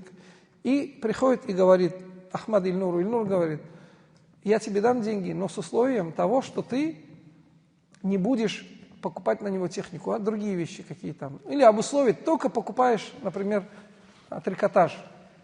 Только для трикотажа. Я знаю, что у тебя трикотаж хорошая тема, ты на нее хорошо зарабатываешь, только трикотаж привозишь. Может быть такое условие выдвинуто? Может быть. Это называется ограничение, да, вот это ограниченное мудараба называется, да, ограниченное доверительное управление, когда инвестор ограничивает те сферы, в которых можно работать. Это возможно. И этому даже примеры есть. Да? Хаким ибн Хизама, радийаллаху анху, когда давал деньги для мудараба во время пророка, саллаллаху алейхи, он ставил условия людям и говорил, моими деньгами не покупаешь там, кабид ратба, говорится, кабид ратба, это, животных ты не покупаешь, живое существо, то есть не покупаешь верблюдов, овец, и это потому что у них, бывает, они заболевают и умирают все, правильно? Тогда получается, если, например, на эти деньги куплен верблюд, и они все, падеж верблюдов произошел, все, от капитала ничего не осталось. И он ставил условия, говорит, ты не покупаешь никакую живность на эти деньги, и с этим имуществом, которое купил на эти деньги, не идешь по местам, где протекает иногда сель. Бывали селевые потоки, знаете, долины, да, между горами, проходит сель. В пустыне, в тех местах может иногда прийти дождь внезапно, и селевой поток унесет все, что там есть. И он такое условие ставил, говорил, не покупаешь животных, и по селевым потокам со своим караваном не идешь. Даже если эти места более удобные, не идешь. Если ты это делаешь, то ты мне должен вернуть, если произойдет убыток, то ты должен мне вернуть мой капитал. Вот здесь возникает вопрос. Вот смотрите, в этом хадисе, да? Он говорит, ты мне должен вернуть мой капитал. Часто спрашивают, я дал деньги человеку в управление, могу я какую-то гарантию от него получить? Вот же в хадисе гарантии говорится. Да, в хадисе говорится гарантия, но эта гарантия связана с неисполнением условий инвестора, когда он ограничил, когда он сказал, не покупай вот это. И, например, я даю деньги человеку, он говорит, слушай, у меня есть тема, да, у меня есть тема. Какая тема? Вот я привезу автомобиль из Беларуси, там с документами не все в порядке, но у меня есть человек, который здесь делает. Я говорю, нет, вот с этими темами не связывайся, потому что я знаю, что постоянно возникают какие-то ограничения, постоянно что-то происходит, и есть риск того, что у нас будет убыток. Давай это не делаем, а делаем то, что ты там знаешь, что вот привозишь, например, или производишь, или приводишь что-то там, пусть будет там тот же самый трикотаж, или камни привозишь с Ирана и продаешь их здесь. Давай с этим связываемся, но не с автомобилями, которые с Беларуси. Он говорит, ладно, все, хорошо, брат. И поехал, и купил в Беларуси автомобиль и привез. И попали мы в ситуацию, когда эти автомобили оказались незаконными или с армянскими номерами, а государство запретило, предположим. Все, он не знает, что делать. Булат, надо на запчасти продавать. Я говорю, хорошо, продавай на запчасти. Можешь даже сжечь, можешь кому-нибудь подарить. Ты же мне должен деньги вернуть, потому что ты условия мои нарушил. Условия мудараба нарушил. Но если он условий не нарушал, привез трикотаж, да, в том числе там шерсть была, поставил это все на хранение в хорошее место, но там моли завелись. Да, они должны были обрабатывать, у них было условие, что они санобработка, что от мышей, от всего там обрабатываем, а на самом деле они не обрабатывали, и произошел убыток. Понятно, что мы у них не имеем права требовать, но они закрылись, и вот произошел убыток. Здесь убыток гарантировать с управляющего, требовать каких-то гарантий я не могу, если это не зависящее от него действия. Если управляющий не проявил халатность, если он не совершил действий, да, такого преступного характера, так скажем, любая вещь, которая переходит границы преступления, если он не противоречил, да, условиям нашего договора, то в этом случае каких-то гарантий требовать я не могу. Это мой убыток. И это называется предпринимательский риск. У нас, к сожалению, есть люди, которые предпринимательский риск не готовы принимать. Они говорят, нет, мне должен и все, если произошел убыток. Изначально предпринимательство – это риски. Поэтому мы сказали, человек, который претендует на прибыль, он или имущество вкладывает, и если он вкладывает имущество, он уже рискует. Или ответственность, да, или работу делает. Без этого он не может претендовать на прибыль. И когда он имущество вкладывает, но не хочет рисковать этим имуществом, так тоже не бывает. Есть такой вид заработка, он называется риба. Когда человек дает, кладет депозит в банк и получает стабильно какой-то доход. Это называется риба, ростовщичество, которое Всевышний Аллах запретил. Поэтому требовать гарантии возврата имущества, да, условия ставить в партнерстве, да, это тоже, как можете записать, требовать в партнерстве условия возврата имущества, да, любые условия, которые прописывают гарантированный возврат имущества, в партнерстве запрещены. Потому что партнерство это, как предпринимательство, это предпринимательство, это риски. Это риски. Теперь требовать гарантий, да, возврата капитала в доверительном управлении, в мудараба, в партнерстве, это не соответствует исламу, это неправильно. С точки зрения ислама неправильно. Субханаллах, я хотел вещи, которые вспомнил и забыл.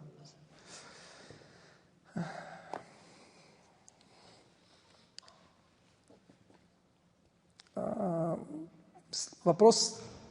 Так, сейчас.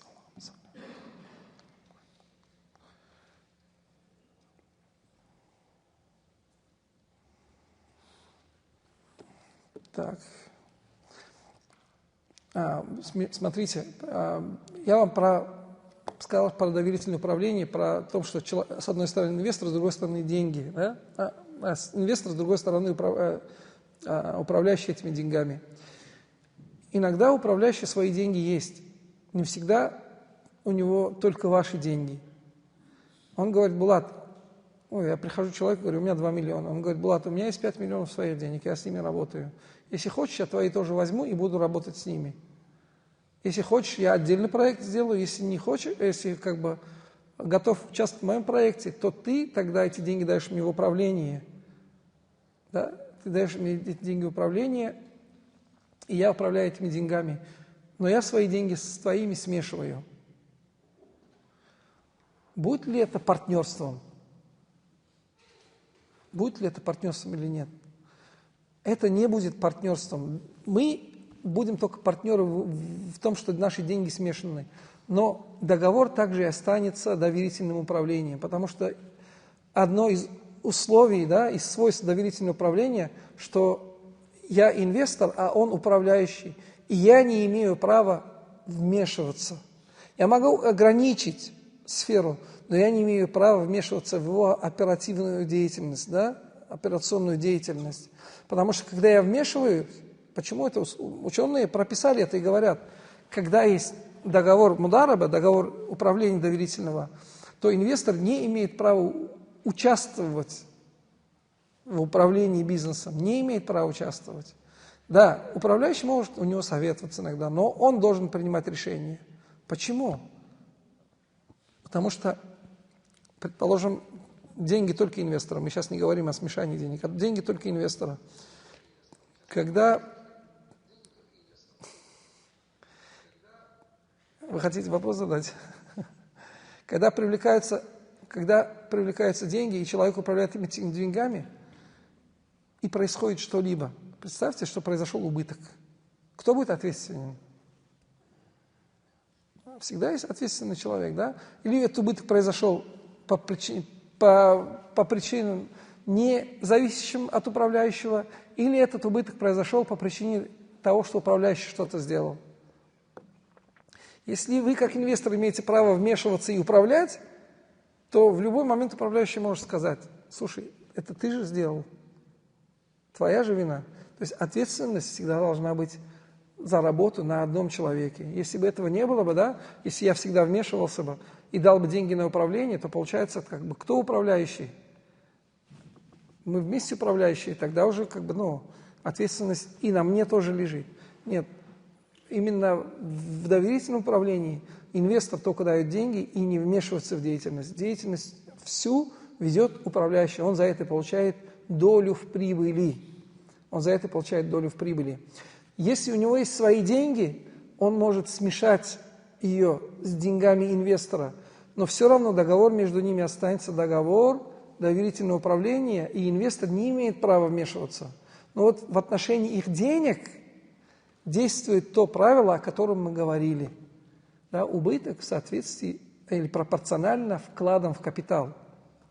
Приведу пример, чтобы было понятно. Просто эти вопросы очень часто спрашивают. Это элементарный, для меня он стал элементарный вопрос, но люди приходят и спрашивают. Предположим, у меня 5 миллионов рублей. Да, 5 миллионов рублей, с которыми я работаю. Приходит человек и говорит: Булат, можешь взять еще там, 3 миллиона рублей для того, чтобы работать ими? Я говорю, ну, в принципе, у меня бизнес позволяет, чтобы я мог увеличить торговлю. Давай я возьму твои 3 миллиона, и я буду тем же самым заниматься. Я привожу какой-то товар, там хозтовары, и продаю его на Озоне, ну, предположим, да, или в магазин, или еще как-то. Или вот финики привожу в Саудовской Аравии и продаю здесь на эти 3 миллиона. Но я говорю, твои деньги, у меня деятельность такова, что я не могу выделить отдельный проект и не могу отдельно расчет вести. Мне придется деньги смешать. Ты согласен с этим? Инвестор обязательно должен дать свое согласие на смешание средств. Если он не дает согласие на смешание средств, то значит, я буду неправомерно смешивать. И если произойдет какой-то убыток, он имеет право требовать с меня гарантии за, ну, как бы, возврата капитала. Я должен у него разрешение спросить. Если он говорит, да, Булат, я согласен, будем смешивать средства, что означает это смешение? Это означает, что, например, было у моих 5 миллионов, я закупил товар, стал общий товар, да, остаток на складе на 8 миллионов рублей. И, предположим, в Москве загорелся склад Озона, и там был мой товар на 1 миллион рублей. Вот сгорел товар на 1 миллион рублей. У меня в обороте сейчас вместе с его деньгами стало 8 миллионов рублей. То есть, по факту, у меня товар уменьшился, правильно? Из 8 миллионов он стал сколько? 7 миллионов. Вот этот миллион, как этот убыток? На ком? Вот в этом убытке мы пропорционально нашим вкладам в этот капитал. В 8 миллионах 3/8 его, 5/8 мои. Соответственно, этот миллион точно так же, да, 3/8 в этом миллионе, да, это сколько получается? Ну, примерно там 350, я условно уже, или 375, вот, условно, 3/8 из этого миллиона – это его убыток, 5/8 из этого миллиона – это мой убыток. Соответственно, наш капитал уменьшился на эту сумму, и вот в этих 7 миллионах сейчас уже у него 3 миллиона, и у меня не 5 миллионов, а наш капитал уменьшился. Вот это правило, оно действует, что убыток всегда соразмерно вкладом в капитал, потому что наш капитал смешался, он стал общим, стал 8 миллионов. И мы партнеры в капитале, но мы не говорим о партнерстве, да, о партнерстве полноценном. Потому что полноценное партнерство, это то, что мы завтра будем говорить о нем, это когда обе стороны являются партнерами в бизнесе, и обе стороны участвуют, обе стороны управляют, обе стороны во всем этом как бы варятся. Мы сейчас говорим о доверительном управлении. Поэтому в доверительном управлении может быть со смешанием средств, но оно останется доверительным управлением. Может быть доверительным управлением только с деньгами от инвестора и работой от управляющего. Это будет доверительное управление. Все это будет оставаться и называться будет это мудараба. Вопрос. Гарантии мы сказали. Теперь иногда бывает такой вопрос. Приходят люди, которые говорят, у меня есть инвестиционный проект, у меня есть инвестор, и он готов вложить. Он готов вложить деньги в этот проект, но там прибыль будет через год, 1,5-2. Мне все это время надо жить. Может ли управляющий получает какую-то зарплату или нет? Это очень важный вопрос. А? Нет, ученые говорят, что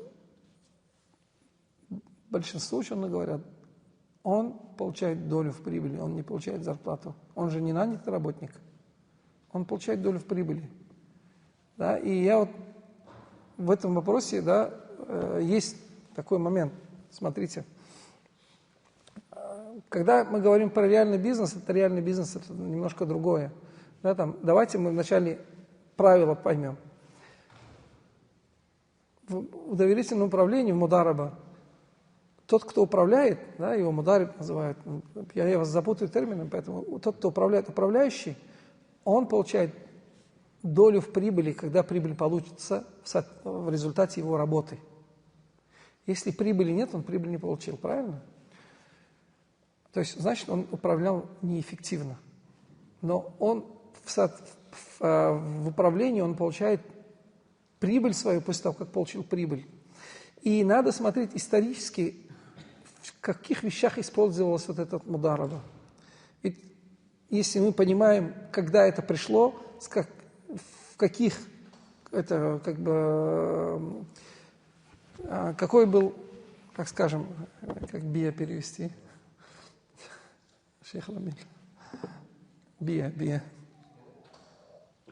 Да, в какой среде это происходило, в какой среде это все происходило, мы суть начинаем понимать процессов, да, и суть вообще это правило. Шариат, он пришел с вещами, он не делит, как бы, нет такого в шариате, чтобы две одинаковые вещи, здесь они были, их положение было таким, а здесь положение было другим. Нет. Одинаковые вещи получают одинаковое положение. Разные вещи получают разное положение, да, то есть оценку с точки зрения шариата. Поэтому мы должны понимать, вот мудараба, вот это доверительное управление, применялось для чего в свое время? Да? Люди были торговцы, которые путешествовали с караванами, да, с Мекки, шли в Сирию, шли в Йемен. Да? Одно путешествие было в Сирию, одно было путешествие в Йемен. Да? Аллах Та'аля в Коране, в суре Аль-Курайш упоминает же об этом. «Ли-иляфи Курайш ифляфихим рихлята щитаи вас-сайф». Он говорит о путешествиях Курайша. Одно путешествие зимой, одно путешествие летом. Летнее путешествие в Сирию, зимнее путешествие в Йемен. Да? Так вот, они были люди, которые знали, как торговаться, знали, как вести разговор там, с продавцами. Искусные были, но не было денег. Или денег было своих немного, но на все путешествие, это же путешествие требует, вложений, нужно верблюдов. Во-первых, нужно погонщиков верблюдов. Верблюдов нужно кормить, да, поить. Нужно, если надо там болеть, лечить. Нужно вот этот караван, и он не должен состоять из одного верблюда, потому что если один верблюд, то все, что ты привезешь и заработаешь, уйдет на все это путешествие. Соответственно, должно быть какое-то количество этих верблюдов. Поэтому даже складчина была, складывались люди. И брали, например, 10 верблюдов, 15, 20 верблюдов в караван кто-то. Ему на это деньги нужны были, чтобы этими верблюдами поехать, и имущество, чтобы купить у анбатов, там, да, те христиане, которые были в Сирии, купить у них пшеницу, привезти ее в Мекку и продать ее. Или купить специи, или материи, или еще что-то, привезти ее и продать. То есть весь проект состоял из чего? Из одного путешествия, когда брались деньги, расходы на все это путешествие, покупался товар, обратно возвращались с этим товаром, продавали его на рынке и получали возврат капитала и прибыль. То есть один круг, это происходил целый проект. Да? И все было ясно, потому что привезли, он знает, что у него расход такие, товар он купил там по 3 динара, здесь продал по 5 динаров, да, там, товары там продал на 500 динаров, значит, вот 200 динаров это прибыль. Все ясно было, все четко. Сегодня у нас немножко усложнилась ситуация, да, у нас не все только торговля, у нас услуги есть. Когда открывают барбершоп, например, да, там, или массажный салон открывают, да, там, хиджаму делают, еще что-то делают, да, там, скажем, услуги. Но чтобы эти услуги открыть, нужны необходимы какие-то вложения. И человек говорит, я буду управлять, я знаю, как этим управлять. Хорошо, если ты знаешь, как этим управлять, когда у нас круг произойдет? У нас круг только произойдет после того, как капитал вернется. Но когда капитал вернется, у нас остаются какие-то активы материальные. Значит, эти материальные активы нашей прибылью являются. И значит, мы становимся совладельцами. Но я немножко к этому, иншаллах, дальше об этом буду говорить. Так вот, вопрос в чем? Мудараба это был просто процесс простой довольно-таки. Купили там, привезли, продали. Сегодня мудараба немножко усложнилась. Человек говорит, мне нужно там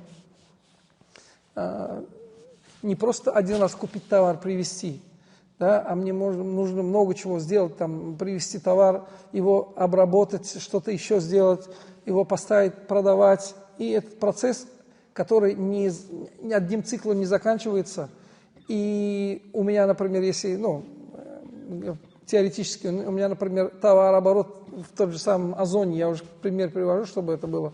В Озоне у меня каждый день какие-то товары покупают, я новый должен на склад перевозить. Я не могу сделать один круг просто и все. И у меня сложный процесс идет. Да, у меня идет учет. Он может идти в 1С, может в Excel идти. У меня учет должен быть. Без учета разговаривать о бизнесе вообще неправильно. Без учета это просто пальцем в небо. Да? Это рыночный бизнес. Открыл тумбочку, посмотрел, денег больше стало, значит прибыль есть. Денег меньше, значит убыток. Это неправильно так. Без учета никакого бизнеса не может быть. Да, это бизнес очень... Даже в то время должен был быть учет. Сколько товара привезли, сколько купили, да, сколько какие деньги продали. Если бы этого не было, никто бы не понимал. Но, к сожалению, учет это самое неприятное или самое то, что человек очень часто не хочет чем заниматься. Так вот, в основном для этого использовалась мудараба, да, в свое время. И вот человек в путешествии, человек тратил деньги свои. Он так и так, что дома находился, должен есть, что есть, поездки он должен есть. И поэтому, когда ученые говорили про расходы управляющего, они говорили, на еду он тратит. И если он какие-то вещи сверх того, что тратит дома, должен тратить, он может это проговорить. И это будет лежать на капитале именно этого мудараба, этого проекта. Потому что он должен купить, поехать там в пути, еще что-то должен сделать. Это можно возложить. Но непосредственно получать зарплату, может получиться так, что он зарплату себе поставит условием, да, скажем, ежемесячно получаю 100 тысяч рублей, я же эффективный управляющий менеджер, взял 3 миллиона управления, через год 1 200 000 я уже получил в карман. А сколько прибыли принес, мы посчитали, а прибыли получилось всего 500 тысяч. То по факту получается, инвестор убыток получил в 800 тысяч рублей. За счет чего? За счет того, что я получал зарплату. Правильно это? Справедливо это? Где моя эффективность как управляющего? Поэтому устанавливать какую-то зарплату, это неверно. Давайте мы сейчас 4-е правило запишем, да, и это 4-е правило, оно будет завтра тоже с нами. Не допускаются условия, которые могут привести, да, запишите, не допускаются условия, которые могут привести к тому, что один из партнеров не получит прибыли. И, иншаллах, напомните об этом в следующей теме, я примеры тоже приведу. Вот не допускаются условия, которые могут привести к тому, чтобы один из партнеров не получил прибыль. Такие условия прописывать в партнерстве, ни в каком партнерстве не дозволено. Не дозволены условия, которые могут привести к тому, чтобы одна из сторон и один из партнеров не получил прибыль или не участвовал в прибыли. Вот это условие, когда человек говорит, я стабильно должен зарплату получать, я буду получать эту зарплату, а потом в итоге получается, что весь проект оказался неприбыльным, а все ушло на его зарплату, а я без прибыли остался, хотя капитал был мой. Это справедливо, это несправедливо. Но ученые упоминают такие моменты. Они говорят, если в процессе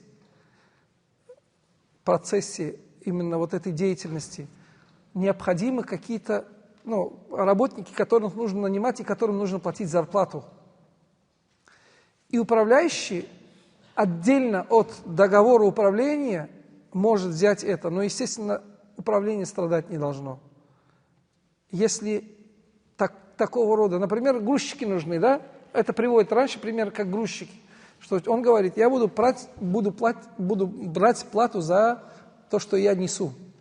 Да, там товар на рынке купил, его же надо довести до склада. Вот за то, что грузчиков мы нанимаем, мы платим такие-то деньги. Я сам это на своей машине там привезу, за это я буду получать деньги. Так и так это расход бы наш был, правильно? Правильно. Если это не противоречит там, и не препятствует тому, что он свою деятельность эффективно ведет, проблем нет. Поэтому можно прописывать условия, да, там можно прописывать отдельно, да, не именно с договором удара. Можно договариваться о том, что управляющий может выполнять какие-то другие работы, которые не должен он выполнять как управляющий за определенную плату, при условии, что это не будет усложнять или это не будет препятствовать тому, что он выполняет свою работу. Если это будет препятствовать, естественно, это неправильно. Например, он пошел с товаром, а в это время надо было отгрузить или договориться о продаже там, большой партии опта, да, кому-то. Он это не делал, потому что он товар на себе несет куда-то. Это, естественно, это неправильно. Но отдельно он может получать зарплату за те действия, которые он как управляющий не должен. Но, по идее, он должен получить прибыль от того, что он получит. Теперь возникает иногда такой вопрос. Они говорят, слушай, Хазрат, вот проект, он довольно долгий, и прибыль будет там через год, два, три, да, там скажем. Можно ли ему какие-то деньги брать? Если инвестор согласен, он может сказать, бывают крупные проекты, да, там 50, 100 миллионов, 200 миллионов, 500 миллионов проект. Управляющий действительно, он компетентен, он знает, как это делать, он выполняет свою роль. И он говорит, мне надо как-то жить все это время, у меня других доходов нет, можно я буду получать какую-то прибыль, и это будет прибыль как раз подрасчетная. Вот когда не прибыль, а это будет деньги, которые я буду получать, мы будем их учитывать, и когда пойдет прибыль, мы их вычтем из прибыли моей доли. Это можно делать, в этом проблем нет. Это как бы, это добрая воля инвестора, и он может пойти на это. И очень часто договариваются на этом. Бизнес, он гибкий, он всегда, когда со стороны инвестора какие-то, он может подарить, он может сказать, на тебе я тебе, например, на этот год, там, от зарплаты сколько тебе нужна, там, 500 тысяч рублей. На тебе 500 тысяч рублей, чтобы ты только занимался бизнесом, это тебе подарок от меня. Может такое? Может. Человек, когда он хочет заработать деньги, да, он, естественно, будет смотреть то, что служит его интересам.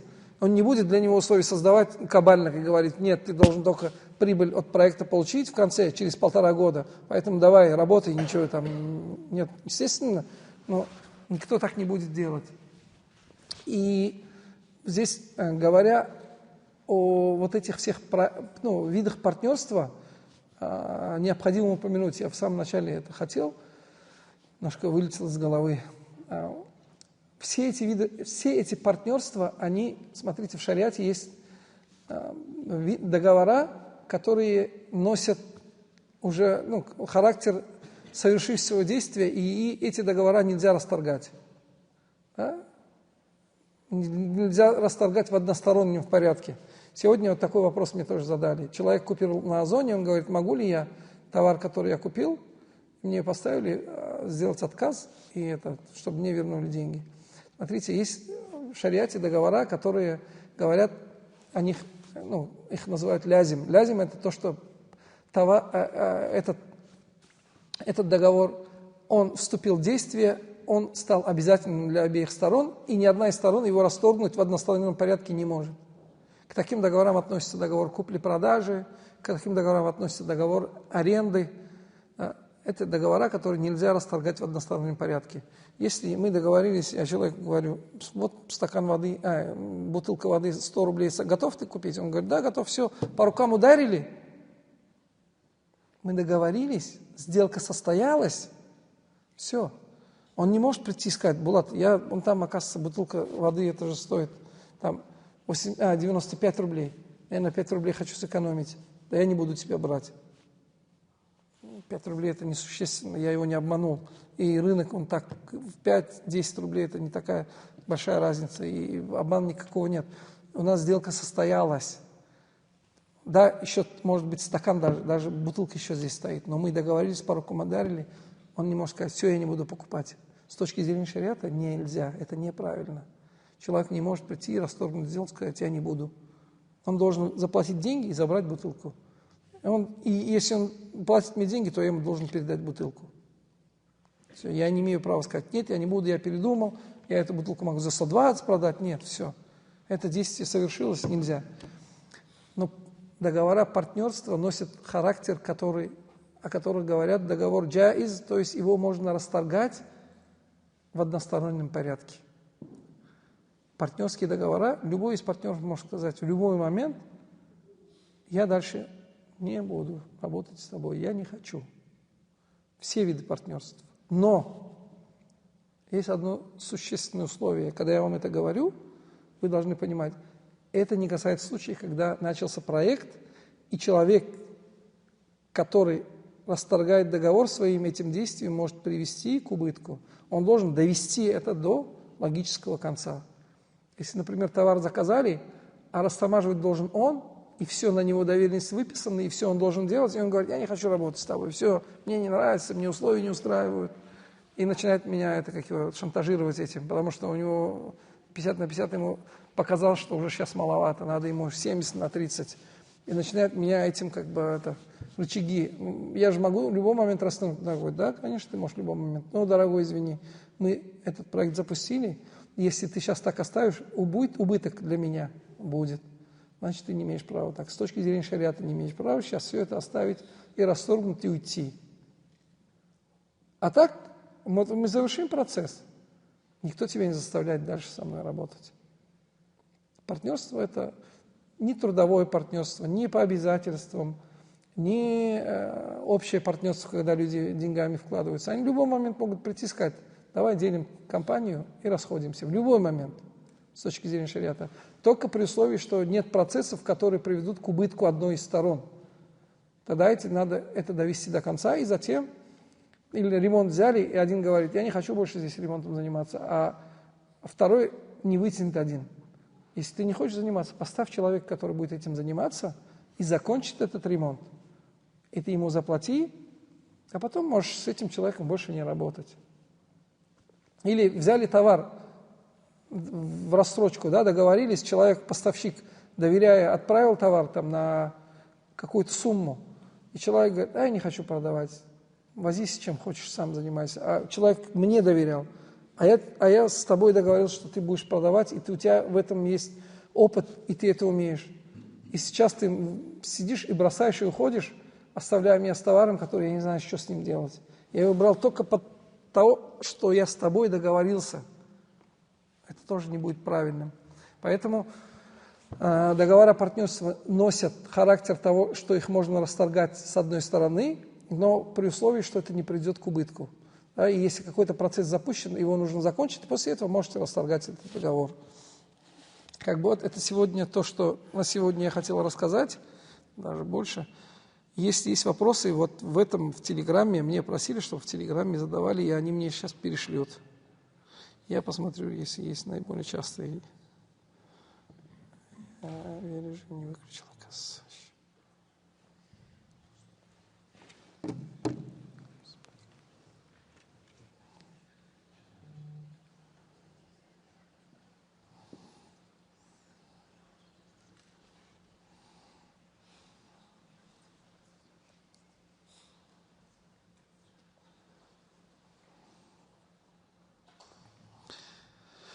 Так, вопросы. Первый вопрос. Если я купил товар за 1000 рублей, за сколько я могу продать его? Какая разрешена наценка? На самом деле, наценка разрешена любая. Нет такого, что наценка 10%, 20%, 30%, 100%. Нет. Наценка разрешена любая на товар. Но все, естественно, это должно быть в рынке. Самое первое, вы не сможете продать товар, который стоит 100 рублей за 500 рублей, не обманув покупателя. Да? Есть товары, которые разной ценовой категории, какие-то эксклюзивные товары, они могут стоить по-разному. И человек, когда покупает их, понимая, что они эксклюзивные и разной ценовой категории. Но обычные, например, вот бутылка боржоми, да, вот сейчас такая бутылка стоит, я не знаю, такая, наверное, рублей 80-100, да, например. Если вы ее продаете за 200 рублей, да, пользуясь неведением покупателя, то это неправильно, если вы пользуетесь неведением. Да, если вы пользуетесь неведением, потому что есть в шариате такое право, которое называется хияр аль-габн, да, когда человека обманули, и вот он, если условие ставит, говорит, я покупаю, но если ты наценку мне неправдивую даешь, то я имею право расторгнуть договор. Да. Так-то, если он купил, он же не может уже вернуть. Но если он это условие поставил, да, и действительно оказывается, что средняя рыночная цена на этот товар 100 рублей, при наценке 30% или 40 или 50%, а я решил за 200 продать, сделать наценку 300-400%, то, естественно, он может прийти и расторгнуть этот договор. Это будет неправильно. Но какого-то уровня наценки с точки зрения шариата нет. Да, потому что это все регулирует рынок. Это все регулирует рынок. Если рынок дорогой, он может быть дорогим. Братья, пишите здесь, потому что сейчас это начнется, в каждой будет это.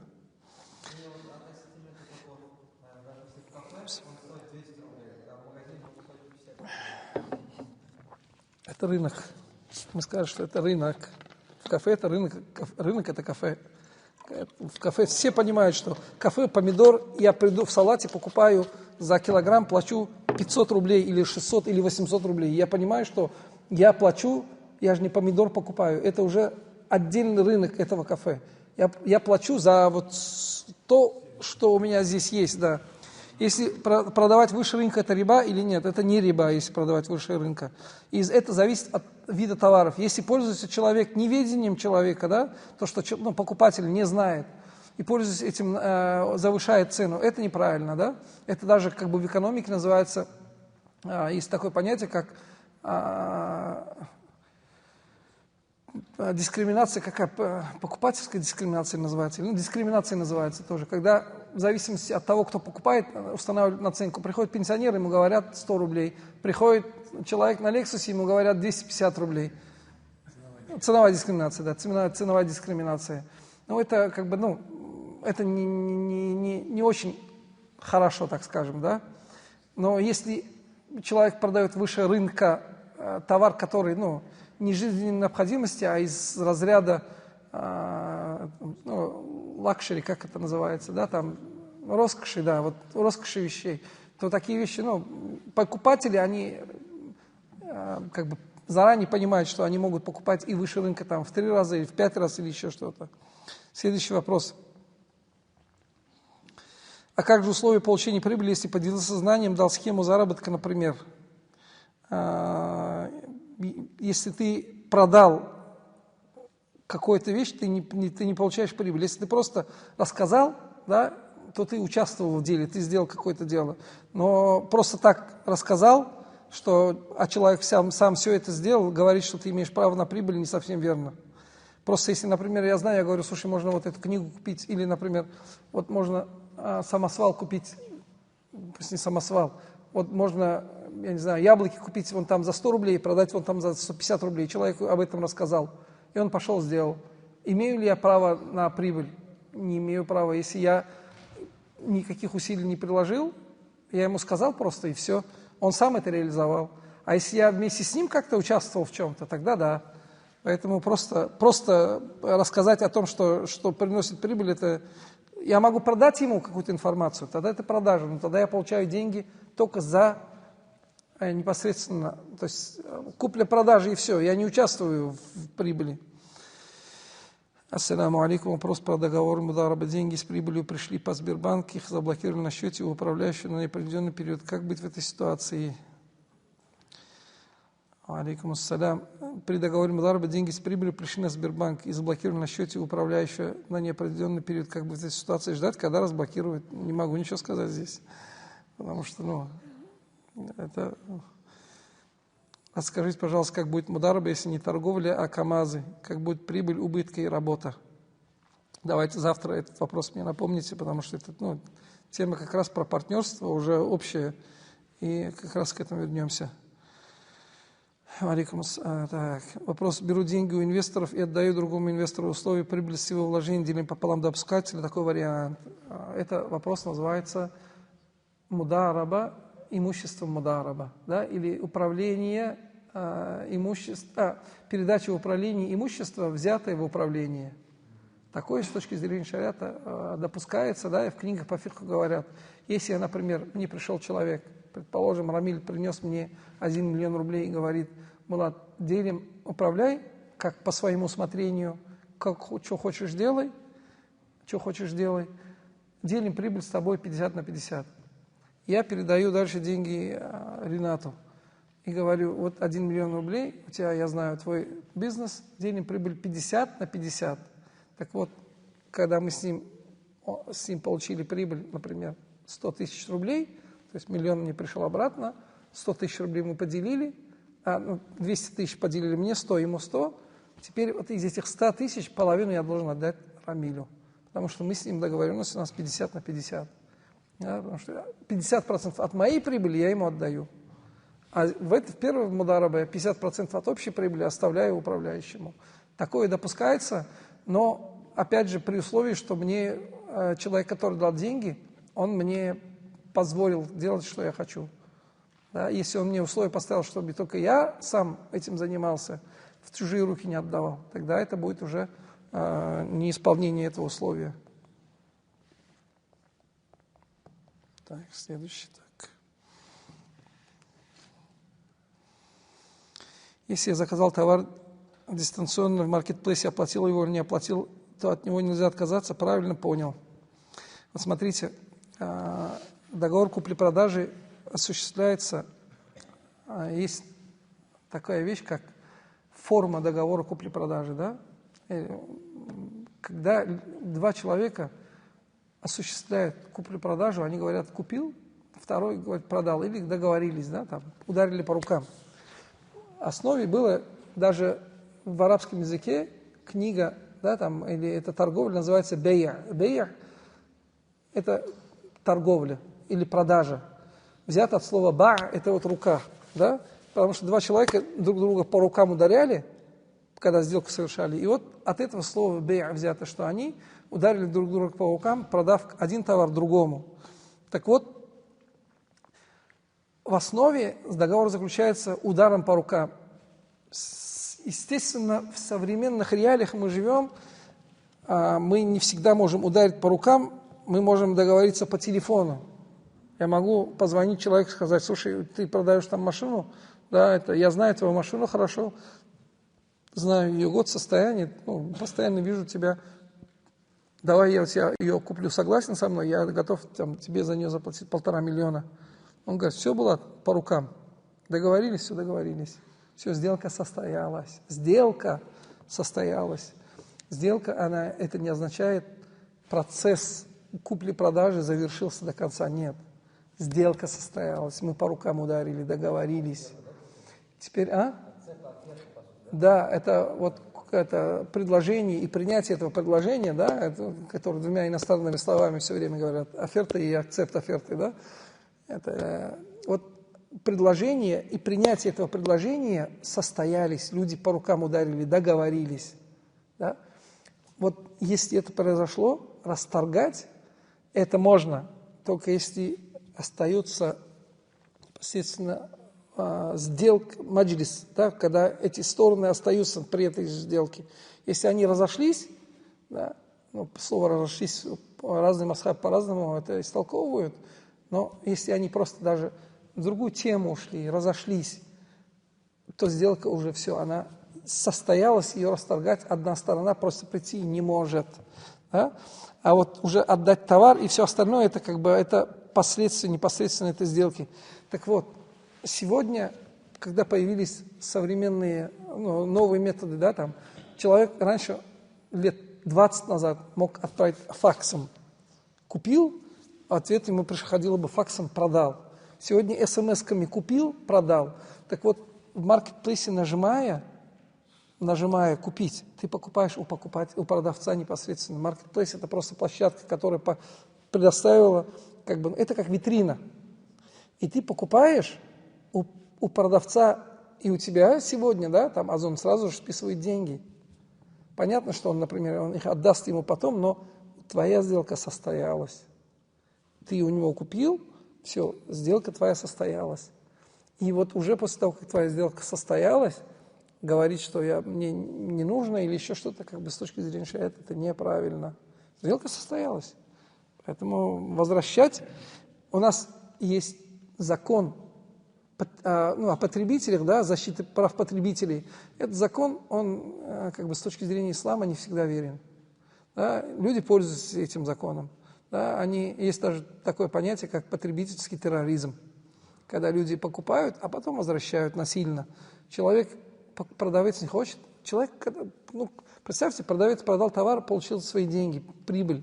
Уже как бы подрасчитал прибыль. Ему говорят, нет, прибыли не будет, деньги возвращай. Кто захочет это делать? Есть в шариате понятие, да, такое, как икаля называется, да? Пророк, саллаллаху алейхи ва саллям, сказал, «Ман акаля надиман акаля Аллаху атратаху яумал кияма». Тот, кто расторгает договор сожалеющего о сделке. Я, например, купил какой-то товар, да? Другу сказал, что я твой автомобиль покупаю, по рукам ударили, а потом я вспомнил, что мне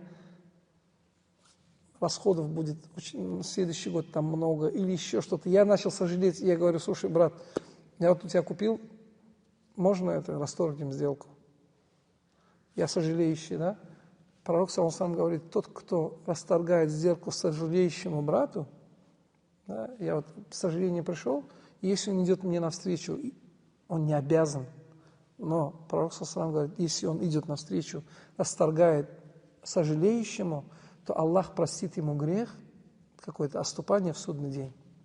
То есть это вещь, к которому ислам побуждает, но не принуждает. Запомните, побуждает, но не принуждает. Поэтому этот момент надо понимать. Сделка совершилась, уже как бы расторгать и пользоваться тем, что закон на твоей стороне, неверно.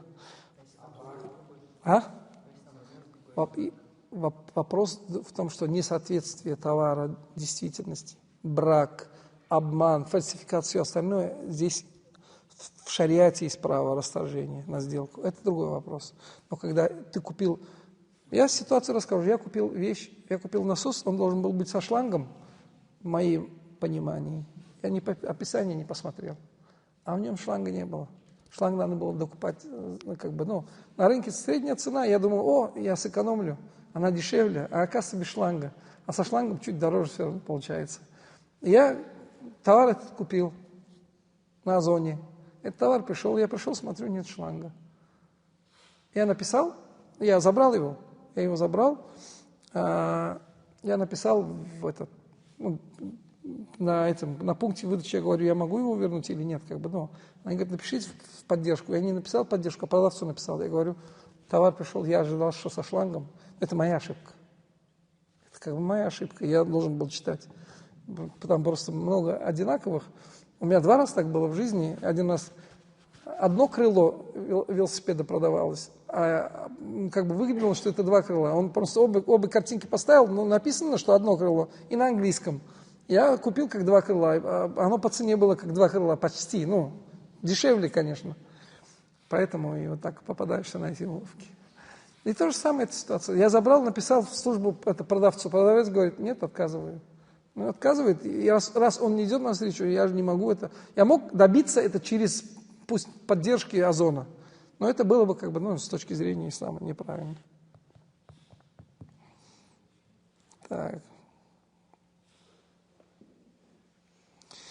Текущий ремонт вы читаете с прибыли, там про помпу спрашивают. Прибыль, если это прибыль есть, если прибыли нет, то получается, если это убыток, правда скажут, что если убыток. Так.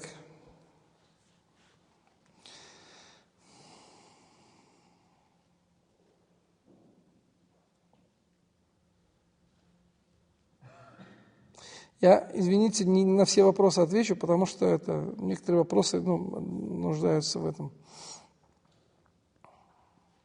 Вот про маркетплейсы я уже ответил, получается, если прочитал. Если продавать товар подделку, я об этом сразу говорю покупателю, нарушение права производителя. Смотрите, этот вопрос такой. Вот когда человек продает Абибос, да, под видом Adidas, даже если покупатель знает, продавец-то все равно страдает. Ты же под его брендом это все продаешь. Да? Поэтому такой вопрос подделок для меня, я не могу это взять на себя ответственность, сказать, что подделки можно продавать. Подделки все-таки это право производителя, оно под его бренд подделано, и здесь ущемление его прав. Не сколько ущемление прав покупателя. Покупатель очень часто может понимать, что он покупает существенно дешевле, потому что это товар поддельный.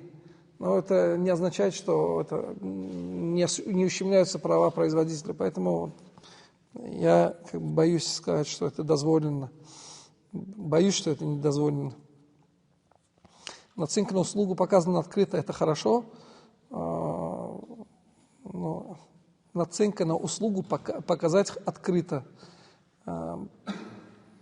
Это может быть хорошо, это может быть нехорошо. Это может быть обычным явлением, особо проблем здесь в этом нет. Можно показать, можно не показать, если договор сам по себе не требует того, что нужно показывать. Здесь поэтому вопрос не совсем я понял. Так.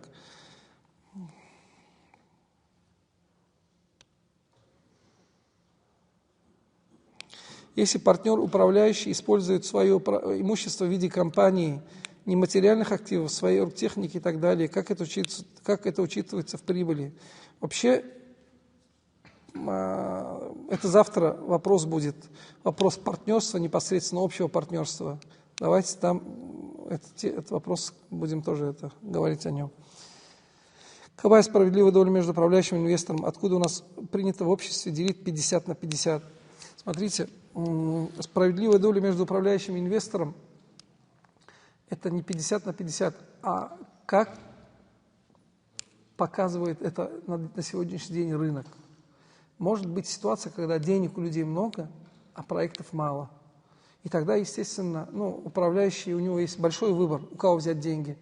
И он скажет: я возьму деньги под управление при условии, что я получаю 70%, а 30% получает инвестор. Или проекты у него такие, стабильные, так скажем. А может быть ситуация, что денег мало, а проектов много. Тогда управляющие, естественно, будут соглашаться на условия и 30%, и 20% от прибыли. И ученые даже говорят, если заключен договор, доверительное управление или партнерство, и стороны не оговорили доли. Вот долю обязательно надо договариваться, и это прописывать в договоре, доли в прибыли. Вложения, они, естественно, это прописываются, они все знают. Когда один вложил 2 миллиона, другой 5 миллионов, они знают, сколько кто вложил. Но сколько прибыль, в каких долях должны получать, они должны это все прописывать изначально.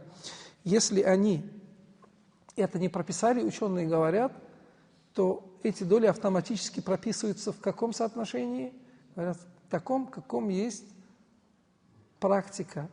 Да? Вот практика в данном обществе, урф, да?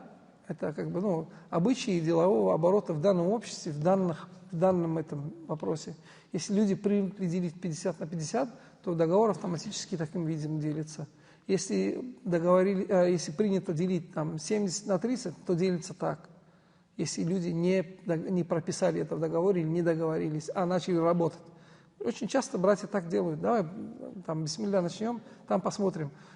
Я говорю всегда, надо договора прописывать до начала. То есть пока стоишь на берегу, надо прописывать договора. Почему? Потому что очень легко разделить 100 рублей, 200 рублей, 500 рублей, но очень тяжело разделить 100 миллионов рублей. К сожалению, вот такая вот тенденция у человека. 100 миллионов не делится, оказывается. Вот реально оказывается, что это очень... 100 рублей вообще легко делится. Вообще даже никто не замечает. А вот чем выше сумма, тем труднее начинает делиться. Поэтому изначально все надо прописывать, все проговаривать. Кто определяет, чтобы стороны должны были принять по итогу, что понимаю, к специалистам в этом вопросе приходят, те, которые разбираются в этом вопросе. И, братья, опять же вопрос, надо заканчивать нам, вопрос, когда происходят убытки, и приходят и говорят, вот убытки, в каких ситуациях управляющий должен возместить убытки, в каких не должен, да? Зачастую управляющий говорит, моей вины нет, да? И вот чтобы доказать его вину, это уже как бы разбирательство. Это не правило, когда сказать, все, ты должен, и все, это... Не надо, подходили люди с вопросом, там понятно было, что человек виноват, и он должен, и он сам принял это вроде. А бывают ситуации, когда непонятно, это вина есть управляющего или нет вины управляющего, и это все как бы к разборкам как бы судейским, так скажем, да, когда кады должен участвовать в этом процессе, привлекать специалистов, которые знают эти вопросы, после этого выносить суждение. Ладно, на этом сегодня, наверное, это закончим. Сейчас азан через несколько.